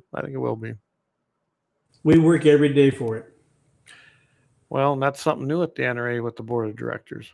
Mm-hmm. Mm-hmm. And that's why I wanted to have you coming on, though. I really did. So if you got anything else more you want to talk about the NRA, because otherwise let's switch and talk about Lucid. Okay. Well, I mean, if you're not an NRA member, join. It's worth your time. Absolutely. Get it done. Is it still $35, which is still dirt cheap? It's crazy dirt cheap. That annual membership is really inexpensive. And in the grand scheme of it all, if you look at the life memberships at I think they're $1,500, you can go through a recruiter and get a discount, but that's really economical for the services you're getting out of the NRA. Yes, it is. I joined life membership when it was $500, and I could sign my kids up then for $250. I mean, yeah. I think my oldest was a life member with like day 2 of his life. So outstanding. I don't know if he was the youngest, but he had to be darn close. That's awesome. I signed him. Well, I was working for him then, so it's pretty easy. I could sign him up myself, so I did. Sure. But yeah, I would really highly recommend anybody, if you're not a member or you have been a member and you quit because of some of the things, now's the time to get back in. Be part of that voice, because you do have a voice. If you go to that annual meeting, you really got a voice. That's how these guys all got in. You get a chance to vote. You get and have your say, and you vote on amendments, and you can vote on bylaw changes if they come out. There's so much you can do and be active if you choose to do so. Correct. And steer the NRA where you want it. And that's how guys like Jason get in. That's how guys like Al got in, and Craig and all these guys. And I mean, there was some huge reforms on that board, and it looks like to me it worked. Well, and the average age of the board member has come down substantially in the past. That's a good thing. It's a great thing. because we're getting modern and contemporary ideas and folks that are talented at business and economics. It's a substantial shift. So I read an article. I did that because we do a radio show on Friday mornings on KFYR here, based out of Bismarck. So I had that on there, and there were some articles I'd written, and I talked about how, yeah, you got businessmen in there and entrepreneurs, people that know how to get things done. Correct. And that's what you needed. That's what the board is actually, under the bylaws, the board's supposed to run the NRA, not the other way around. And They're doing that. It has gotten back to that. Well, that's a good thing. So is it going to still stay as big as it is, or there's talk about reducing board members? There's talk about reducing the numbers. They're trying to figure out how to go about effecting that change. Okay. For me, it would be simple. You have an executive board, right? Correct. Yep. And then all the other board members would be committee-oriented advisors. Okay. Right? There you go. And that would reduce the board to, we're keeping it at an odd number, 13, right? Yep. Which is a substantial shift if they utilize their advisors right. Yeah. And I think the velocity of the NRA would increase 100 times if they embrace that. I think you're right, because it's a large board. Large boards are hard to work within. They just are. Everyone's got an equal say, which is fine, but that means you have equal number of ideas too. And it all has to be, packaged up in Robert's rules and done right. Correct. For it to be legal. Yes. I mean, we've got the North Dakota Stockmen's Association up here, way too big a board. And again, I've been to those board meetings, and it's very difficult to do anything, honestly, because you got too many people you got to have some structure, plain and simple. Robert's Rules of Orders is what I use for my meetings, and I hope everybody's using those. Well, and they're very structured out to where if you have something you want to have brought before the board in a meeting, you have to get it to the secretary's office in advance in the form of a resolution. Okay, well, that way it gets put on the agenda, and they go through the agenda pretty rigorously. They don't get distracted. So I'm gonna throw. We got comments coming in. I don't know if you've been seeing them. So Leon puts one. I'm not seeing much. I got a blank screen. So okay. So it says, radio. Give us something on dismantling the NFA's paradigm of application taxes and registrations. I imagine I'm guessing you've got something about that. Yep. I can talk to that on the very 50,000 foot view. If you need details, and again, this is one of those things that's evolving, and there's not a lot that can be shared because it's going to be active lawsuits and court cases. Correct. Yep. But with the big beautiful bill, what happened was they reduced the tax on suppressors, short-barreled rifles, any other weapons to $0. What that does effectively is exposes the NFA and the ATF to be a registration scheme. Yes. So that makes it unconstitutional by the nature of the organization. So it's the catalyst that's going to dismantle the NFA, hopefully dismantle the ATF, and put the regulatory enforcement side in the hands of the FBI, where they're doing the work anyway. Yeah, that's where it should be. Right. So Title 26 gives the NFA and the ATF their charter. And gotcha. Title 26, if you're not aware, is the IRS code. Yes. So without a revenue source, it makes it unconstitutional. Yeah, it don't need to exist anymore. And correct. Not aside from that, there's no need for it. Correct. And so what I envision seeing here is, if we're successful, and I believe we'll be successful to a degree, suppressors, for example, will get declassified as a firearm, and they'll be available at a hardware store like a muzzle brake. Wouldn't that be nice? That's how it should be. Well, and if it was invented today, they'd be mandatory equipment. Well, get this. You know this. You've been to South Africa. I mean, anyone can have one over there, right? Well, when I went the first time, we got there, and since I couldn't travel with my suppressors because of the NFA rules, right? We went to a hardware store in Johannesburg and bought 2 of them over the counter for $65 a piece. Wow. They threaded them on site for my rifle, and I went hunting. Yes, there. I left them in South Africa with my guide because I can't bring them home. But over there, it's rude to shoot without one. Well, that's a lot of the other countries that still have firearms and hunting. Yeah, they consider it very rude. It's to them a hearing protection device, and it's rude not to have them. And here we are, we're taxing them and restricting them and trying to do everything. Well, I shouldn't say we know what party's trying to do that. They don't want you to have them. In American politics, if you give a politician a little bit of control, he'll take it. And keep it and do everything he can to expand on it. Right. Absolutely. And suppressors really got rolled up when they tried to prosecute Al Capone in 1934 when the NFA was created. And it got shoved into interstate tax. He didn't pay his tax. And that's how they drilled it to make it constitutional. Yeah. And you're right. That's where the creation of it come from. And then $200 back then was a huge amount of money. Yes, yeah, and it hasn't kept pace with economics because they left it alone. Right. Well, they probably knew that fight would eventually come to it. And nobody, I would imagine after 1934, and then, of course, World War II comes about in the 40s, no one even thought about it till, 1968 Gun Control Act, of course, right. And now we're where we're at. So, yeah. No, I think you're right. I do. No one realized that zeroing out the tax, which I think takes effect January 1, right? Correct. And that's part of what the government shutdown's going on right now. They talk about healthcare and how the Democrats are holding you hostage over healthcare for illegal immigrants, right? Illegal aliens, absolutely. Well, that's exactly one of the requirements that the Democrats want is they want to wipe or dissolve the big, beautiful bill. Oh, yeah, they hate it. And they know that that's going to disrupt everything they've been planning to do.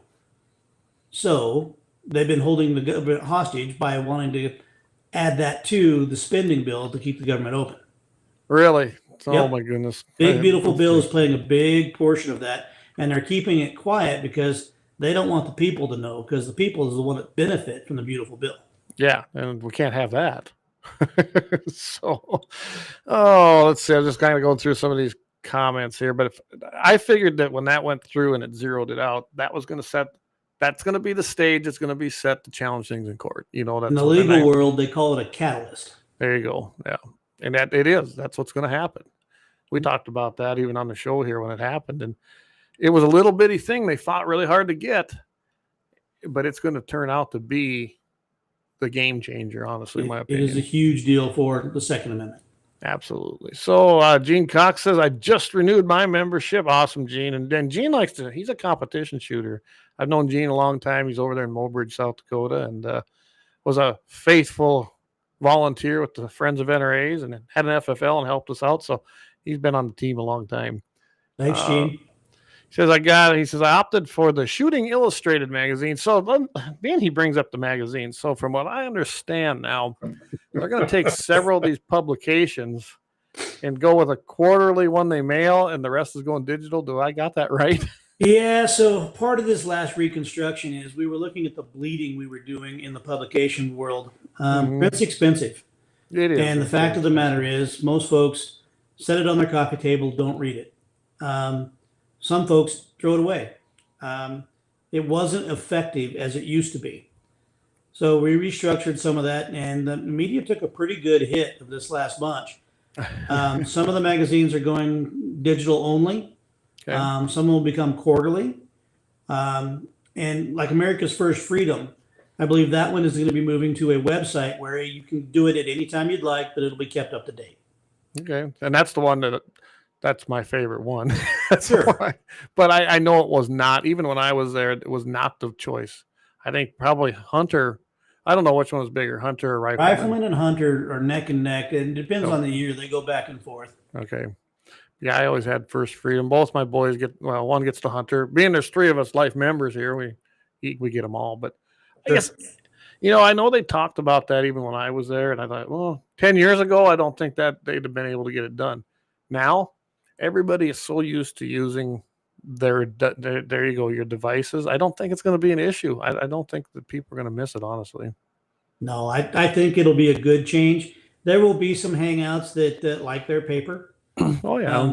My biggest concern watching this develop, especially in this timeline, is the ballots come annual meeting.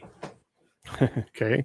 They typically come out in the center spread of those magazines. Yes, they do. And that's how you vote for your board members, right? Right. And so I don't know how we're going to get away from print on that one, because I think we're going to have to. I think you're going to have to too, because otherwise, if you don't do that and you try to do a digital format, you'll actually see a ton of people not participate. Correct. I think it'll be less than half. I do agree. Yeah. I mean, I wait for that. I send in my vote. I voted for you, and of course, all the guys I knew. I mean, come on, and I knew it'd be a good thing. So, but I do know people that don't even fill that out that are eligible, which I always encourage them. Right. Take the time. I mean, it takes you. Well, I don't know who to vote for, so I can help you with that. But and maybe that's the thing too.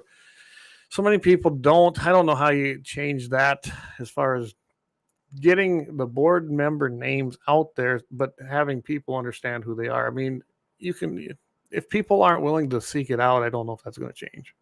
And we're changing some of that. So the NRA 2.0 folks, we have got a website that we are building. It's in construction right now. Okay. Where it will have a section about the candidates.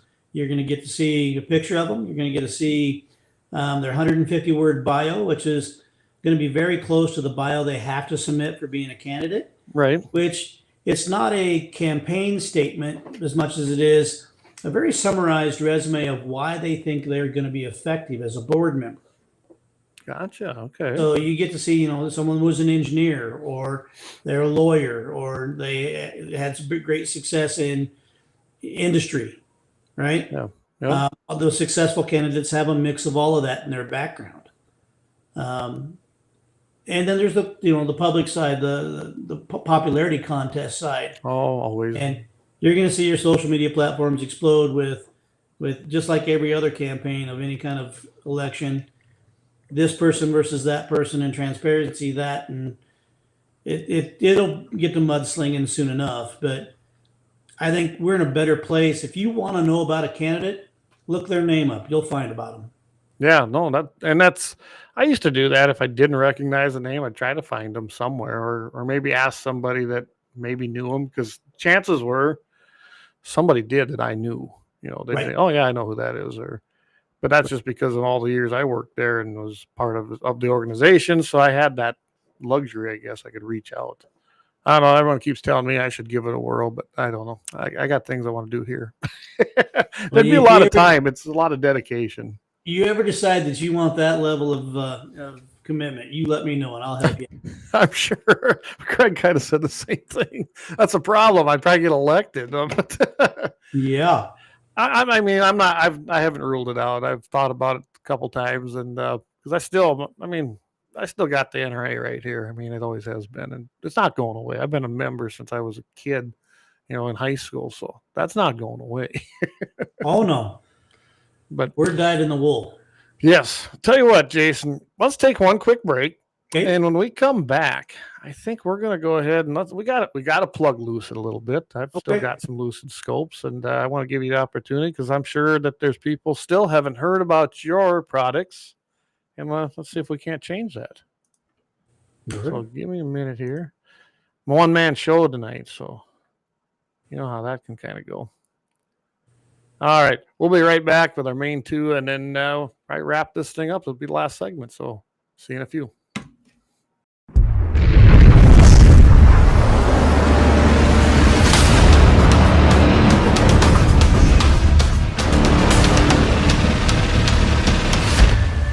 LAUER Auto Repair, located at 309 South Washington Street in Bismarck, North Dakota. Give them a call at 701-258-6308. The team of mechanics at LAUER Auto can take care of any problem your vehicle is having. And when you do business with LAUER, you can be assured you're doing business with a pro Second Amendment America First repair shop. There are plenty of other auto repair shops in the Bismarck-Mandan area. But why take a chance at patronizing a shop that might not have your beliefs at heart? Make no mistake. no mistake. Lauer Auto is your pro Second Amendment repair shop. When you talk to the guys at Lauer Auto, don't forget to tell them that you heard they are a sponsor of Guns and the 701 and that you appreciate their support of our pro Second Amendment, pro North Dakota live stream and podcast. That's Lauer Auto Repair, 701-258-6308. 701-258-6308. Located 309 South Washington Street in Bismarck, North Dakota.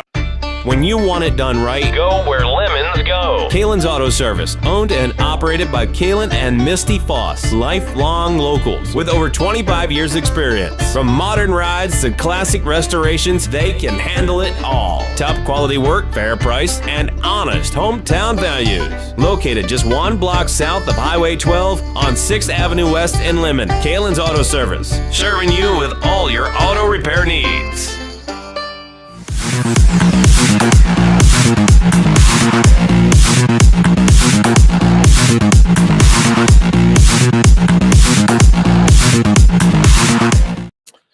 All right, we are back again here with Jason Wilson, NRA 2.0, that's how we call it, board member, and also the owner and founder of Lucid Optics. So I did pull some up here. Here's I'll go ahead and share that so everyone can kind of see the website. Pretty easy to find these guys. It's lucidoptics.com. And I'm just going to let you take it, Jason. You know your product better than I do. Well, sure. I mean, you were there when we started out. Yes. I had a one red dot sight that I ran out of my garage for like 3 years. And through the process of listening to our customers and having them tell us what they wanted to see, that developed out a SKU list. I think we got 29 SKUs now. Oh, wow. Everything from the red dot sight, from the micros to the mid-size to the full-size, magnified optics, LVPOs through second focal plane, first focal plane, hunting and precision rifle scopes, observation space now. We got binoculars and spotting scopes. We've got a little bit of everything for what you might need. Awesome. What we do and do well is I bring a high quality product out for a price point that doesn't break the bank. Yep. Right. That was always your plan. Yep. And I remember standing at a winter meeting one time because we got selected for the standard package. Yep. And I gave a kind of a rundown on the product, and I reminded people that we're a small company and keep in mind that the phone number on the back of the packaging rings in my pocket. And you should have seen the horror in the people's face in the room, because who publishes your cell phone on the package of your product? I don't know of anybody else, honestly. Well, it's a guy that is very confident that if there is a problem, I can take care of it. Yep. Right. And my phone didn't ring that much. So at the end of the day, we make a product that's very high quality, and I put it at a price point where everybody can reach it. It's not prohibitive. Now, we're not in the novelty class stuff. There's plenty of those guys that want to play that game. Right? Oh, yeah. Yep. And we're not the big behemoth brand with the big marketing budget either. I'm not even sure I have interest in becoming that. I like being that middle player that disrupts those bigger guys and makes them actually go to work. There you go. We kind of 2 years ago kind of broke new ground and disrupted the market a little bit, bringing a first reflex sight out in blue. Oh, okay. Now, we've been using blue illumination in our optics for years. But blue, it's the fastest wavelength that the eye gets to see outside the IR. Okay. It's easier on the brain to process blue. There's a lot of red, green, colorblind folks out there, and there's nobody that can't see blue. So if you get hit with reductive wash, for example, someone puts a flashlight in your eye or headlights or whatever, right? Yep. With red or green, you're blind. You're a victim. But with blue, you can see it. You're always in the fight. So which one is that on here? That is the E7. The E7, okay. It's a fully enclosed mailbox style, if you want to call it that. Yep. Okay. Yeah, it's a reflex. Now, the industry's coined the term red dot sight. Well, it's similar, except this uses a different wavelength, and there's lots of advantages outside Well, blue's just cool. Yeah, well, yeah, come on. Right? And look at there. Look at them prices, guys. $299 or $300. That thing at $299, and that's retail. You're probably going to find it for a better price out there. Yeah, but everything's backed by a lifetime warranty, and if there's an issue, we take it personal and handle it right away. And I can attest to that. You've always taken care of us. I mean, I can't tell you when. I mean, I know. We had a couple there during our banquets, and you took care of it. It was the way to go. I mean, not even an issue. Yeah, I grabbed them, put batteries in them, and showed them that they worked. Yeah, there you go. And guys, remember, if you get something, say like one of those, and the batteries explode, well, that ain't the product's fault. And I don't know. I'm guessing you've addressed that too in the past. We have. It's the nature of the industry we work in. I ended up learning more about batteries than I ever wanted to know. But at the end of the day, alkaline batteries in a single cell environment aren't the best. No. Lithium's a better solution for that. If you find yourself in cold weather, lithium has problems. Everything has a trade-off, right? Absolutely. Yeah. But most of the stuff we run are single cell environments, common type batteries. I started out with a AAA source in the HD7, and you can find a AAA anywhere. If the battery goes down on you, you're not done for very long. You can run into just about any convenience store and get one of them. Yeah, when we started, the CR2s and the 2032s and all that kind of stuff, that you had to go to a pharmacy to find that stuff. Yeah. Now you can find those quite often. Now they're everywhere, right? Yeah. So we overbuild things. We're not the lightest on the market, but we're pretty darn tough. Yeah. And it's because most of my friends are former special forces or the Army or Marines, and those boys can break a bowling ball. Yeah. Well, and, I think I met some of them when we went to the long range deal when we came out there. I'm pretty sure we got to meet some of them guys. Yeah. And I would tell you, Dylan Manzer, Dave Manzer's boy. Yep. And he didn't mean to break stuff. But gosh dang it, he could break just about anything. And he could tell you he didn't know how, and I believed him. Mm-hmm. But he was hard on stuff, so I used him as a test bed for a lot of things. He'd be a good one, and he goes into the rough country up in the mountains. Well, he does. My funniest story with a warranty call from Dylan is he was running kind of a prairie dog guide business.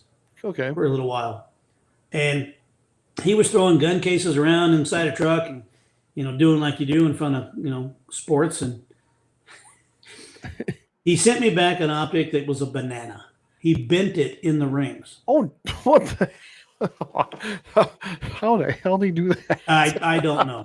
I really don't know. Holy crap. We took that in and went, well, that's not normal use, Dylan, but here's a new one. Don't bend it. Yeah, and he was good with it. He took it, and he's still running that optic to my knowledge today. But yeah, Dylan, he used his stuff. There's no doubt about it. So Leon asks, he says, can your product withstand the energy of an 8-year-old is the question.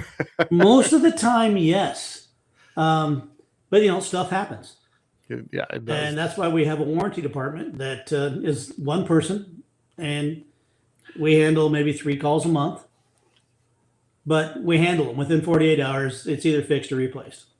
And I can tell you guys, so yeah, this is not a huge place. I mean, I know Brandy's probably still there, isn't she? Yep, Brandy's here. Then there's you. And I mean, how many employees do you have now? I'm swelled up to about 9 right now. Okay, wow. I think you had about 4, maybe 5 when I was out Well, there. and some of that is the newer technology. This is kind of exciting for us, and I'll share it here a little bit, but we're 3D printing our own housings. All right. Which means we're building the assembly here. There you go. Made in USA. Well, that part. Yeah, that part. So the glass, nobody builds it in the U.S. Right. Nobody. Electronics, you can do it, but it's expensive and it doesn't need to be. So that's still foreign. But everything else in something like this, that can be done right here. The world of 3D printing and the new resins have changed the world. Oh yeah, and 3D printers are getting cheaper, and the materials, and so Eric's got one for you, and I do remember when this happened. So they said the sight covered by warranty if the adjustment knob blew off the gun when firing it. Happened on 4-shot. I read the disclaimer warranty on the back of the box. It's the HD7 red dot bought at NRA banquet. Yeah. And I imagine. I mean, if it has my name on the side of it, we'll take care of it. Well, I think Eric, if I remember right, you bought that at the Lemmon NRA banquet too. See, I got all the local people watch, so that's good. Yeah, no, absolutely. I mean, if it's got Lucid Optics on the side of it, we'll take care of it. Tell you what, I'll get your number to him. Let him get a hold of you.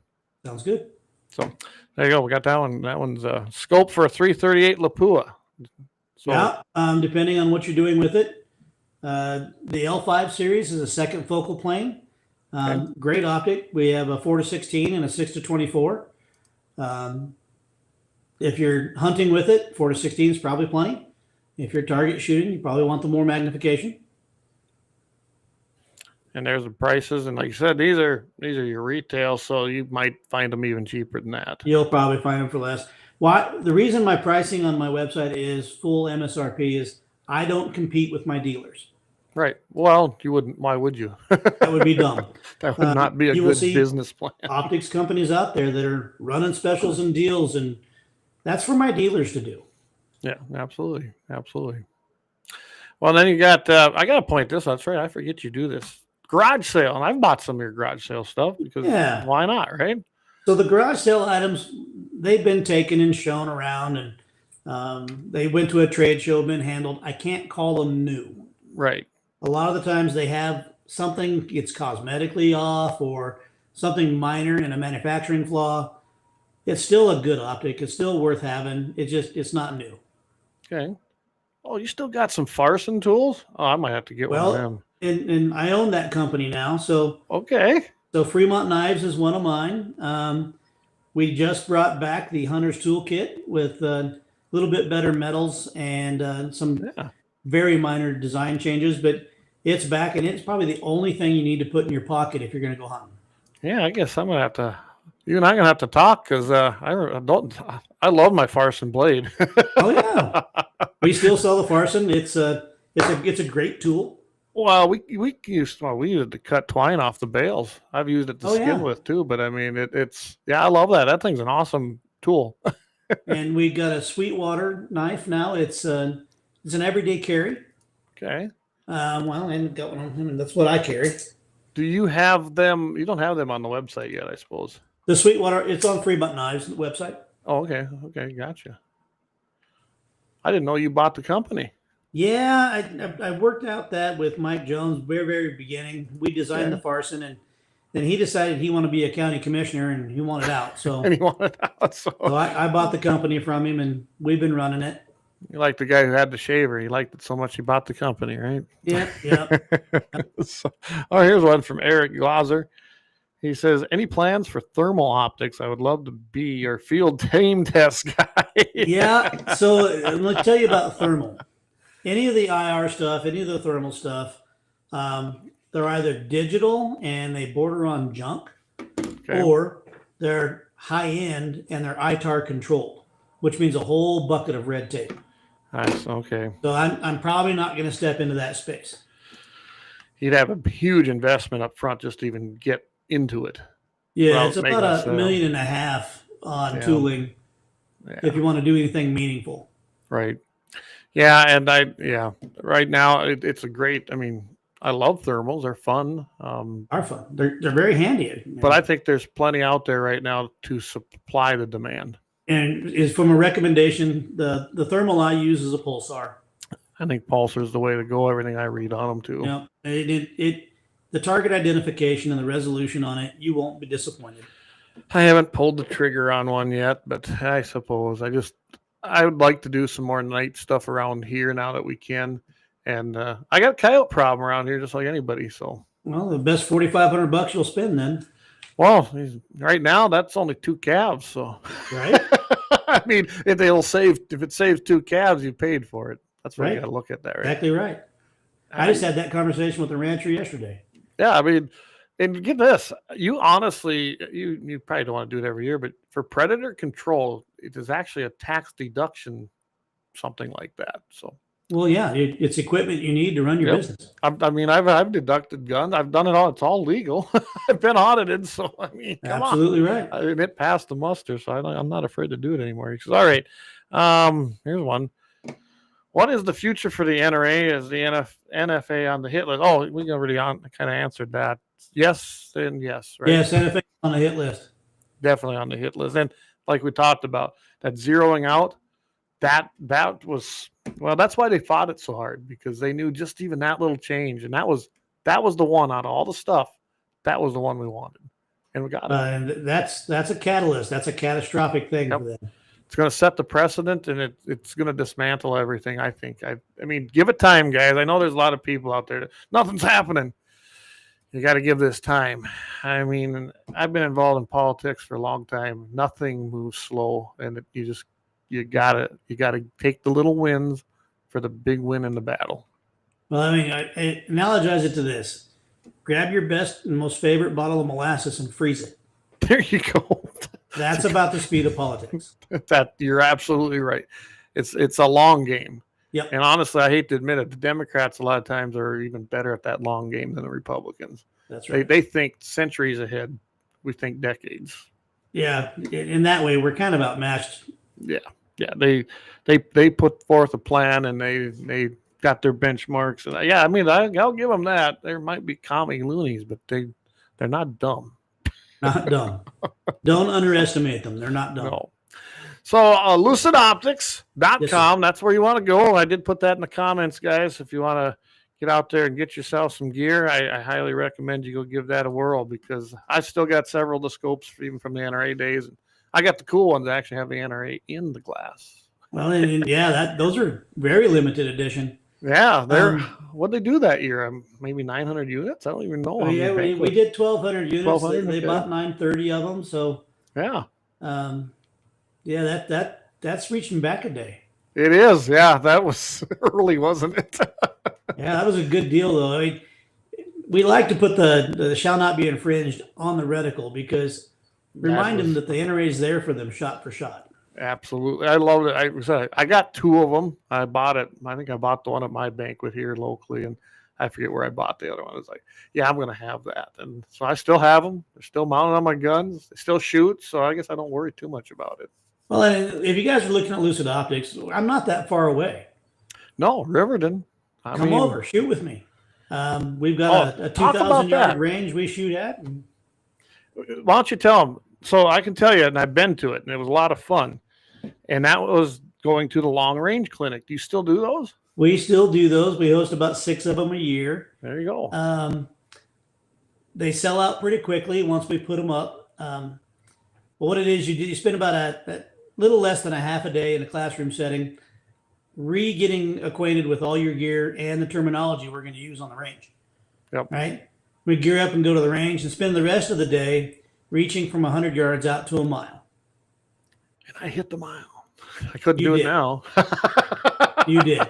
And since then, we developed challenge coins for the folks that can put 3 shots on purpose. Oh, heck. So now I got to redo this then. I got to come out again. And we've reduced the size of our target to 1 minute. Ooh.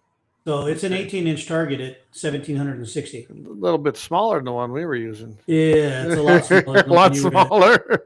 Yeah. Do they hold up to 50 BMG? He's talking about the scope. So. Well, which 50? We could need to clarify that, because in the 50 caliber BMG, there's everything from the 8-pound Ferret to the 50-pound Barrett. He has, I believe, an Armalite single shot, I think. Correct me if I'm wrong, Doug. I'll have to tell him. Corey says road the trip. Armalite, I've seen a few of those that have our stuff on it. We have held up without any problems on those. Well, we'll have to try one, Doug. There we go. I might even have one still here. I have a few of your scopes because I bought them when you had your garage sale. I was like, well, I can always use an extra scope. So Barrett 99 is the one he's got. Okay, he's got the Barrett. So yeah, well, so that's a bigger, heavier gun. Yeah, you're fine. So Corey says road trip. That's another friend of mine. Yeah, maybe we have to do that. Come up. We'll film it. You can run it into your show. Oh, heck yeah. That'd be a lot. Well, heck, we should. Oh, you know what we do? We got to just make it so we set up. We do a show out there in the evening and have some fun the next day. Yeah. I am mobile. I hate technology, but I can run it pretty good. Jamie always says, yeah, you can run anything now. Well, not quite, but no. So guys, like I said, lucidoptics.com, go check it out. He's got everything there. Scopes, you got HD, red dots, blue dots, get it all, right? If you need something else, you're going awfully niche. There you go. I actually dug around looking for my long range shirt, but you know what? I wore that thing out. It's just a black shirt now. Oh, that's awesome. I still have it, but it's literally there's nothing left on it anymore. That's fantastic. Oh, I should. Yeah. Well, Jason, anything else you want to leave everybody with? I think we're probably going to wrap her up. Well, you wrapped her up pretty well. If you got questions, get with Clayton. He can get them to me, or I'm not too hard to find. Let me know. Sounds good. And we got to do this again, Jason. I'm guessing you'll come on again. Sure. I'll come on again. I think what I'm going to try to do is get a hold of Nate. Being he has that event coming up Friday, maybe I'll try to have him on next week or something. Do that. He'd be good. Get him on here, and that'd be weird talking to the field rep. It's like, I think you should play that angle with him too, because he is new and learning. Oh my goodness. I got all kinds of things I could do to him, couldn't I? Yes. And you should. Make sure you get your weeklies in. Make sure you got that 24-hour report filed. Oh Lordy, he's got some other struggles. Let him vent to you off record. You know what? That is a real thing. When we were all reps, we would call the other ones, and we all had. It's like a big high school, right? There was always those cliques, but for the most part, everyone got along, and because we knew what we were going through, and nobody else did. It's a unique job. It truly is. And I'm sure it's changed a lot since I've been there. Holy cow. Oh, yeah, there's been some changes. I'm sure. So, all right. Well, everybody, I think we're going to call that a wrap. I appreciate everybody tuning in. Glad everybody looked like looking at my numbers. You switched over to the other channels. So that's awesome.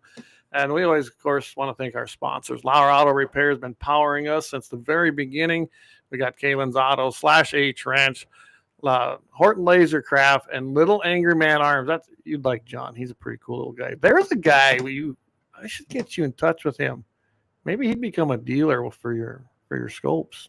We can work that out. I think he's over there in Trail City, and he moves actually a lot of inventory for a small in your basement FFL dealer. So, all right, everybody. Every Wednesday, you know where to find us here, right here at 7:00 p.m. in the Mountain Time Zone, or if you're on fast time, 8:00. Thank you again, everybody. Keep your powder dry, and we will catch everybody on Friday. You're going to have me on there in the morning on KFYR 550 of Mitchell in the morning, Guns and 701. And, of course, Leon Francis. He's going to be joining you with Blackbeard Logic. Hey, you might want to tune into one of them, Jason. That's a completely different type of show. I think you'd enjoy it. Leon does a fun job, and he's got some great subjects. And, yeah, so, all right, everybody. Keep your powder dry and have a great weekend. Go out there and get the big ones this weekend in North Dakota. Deer season's opening up. Have a great one, and God bless.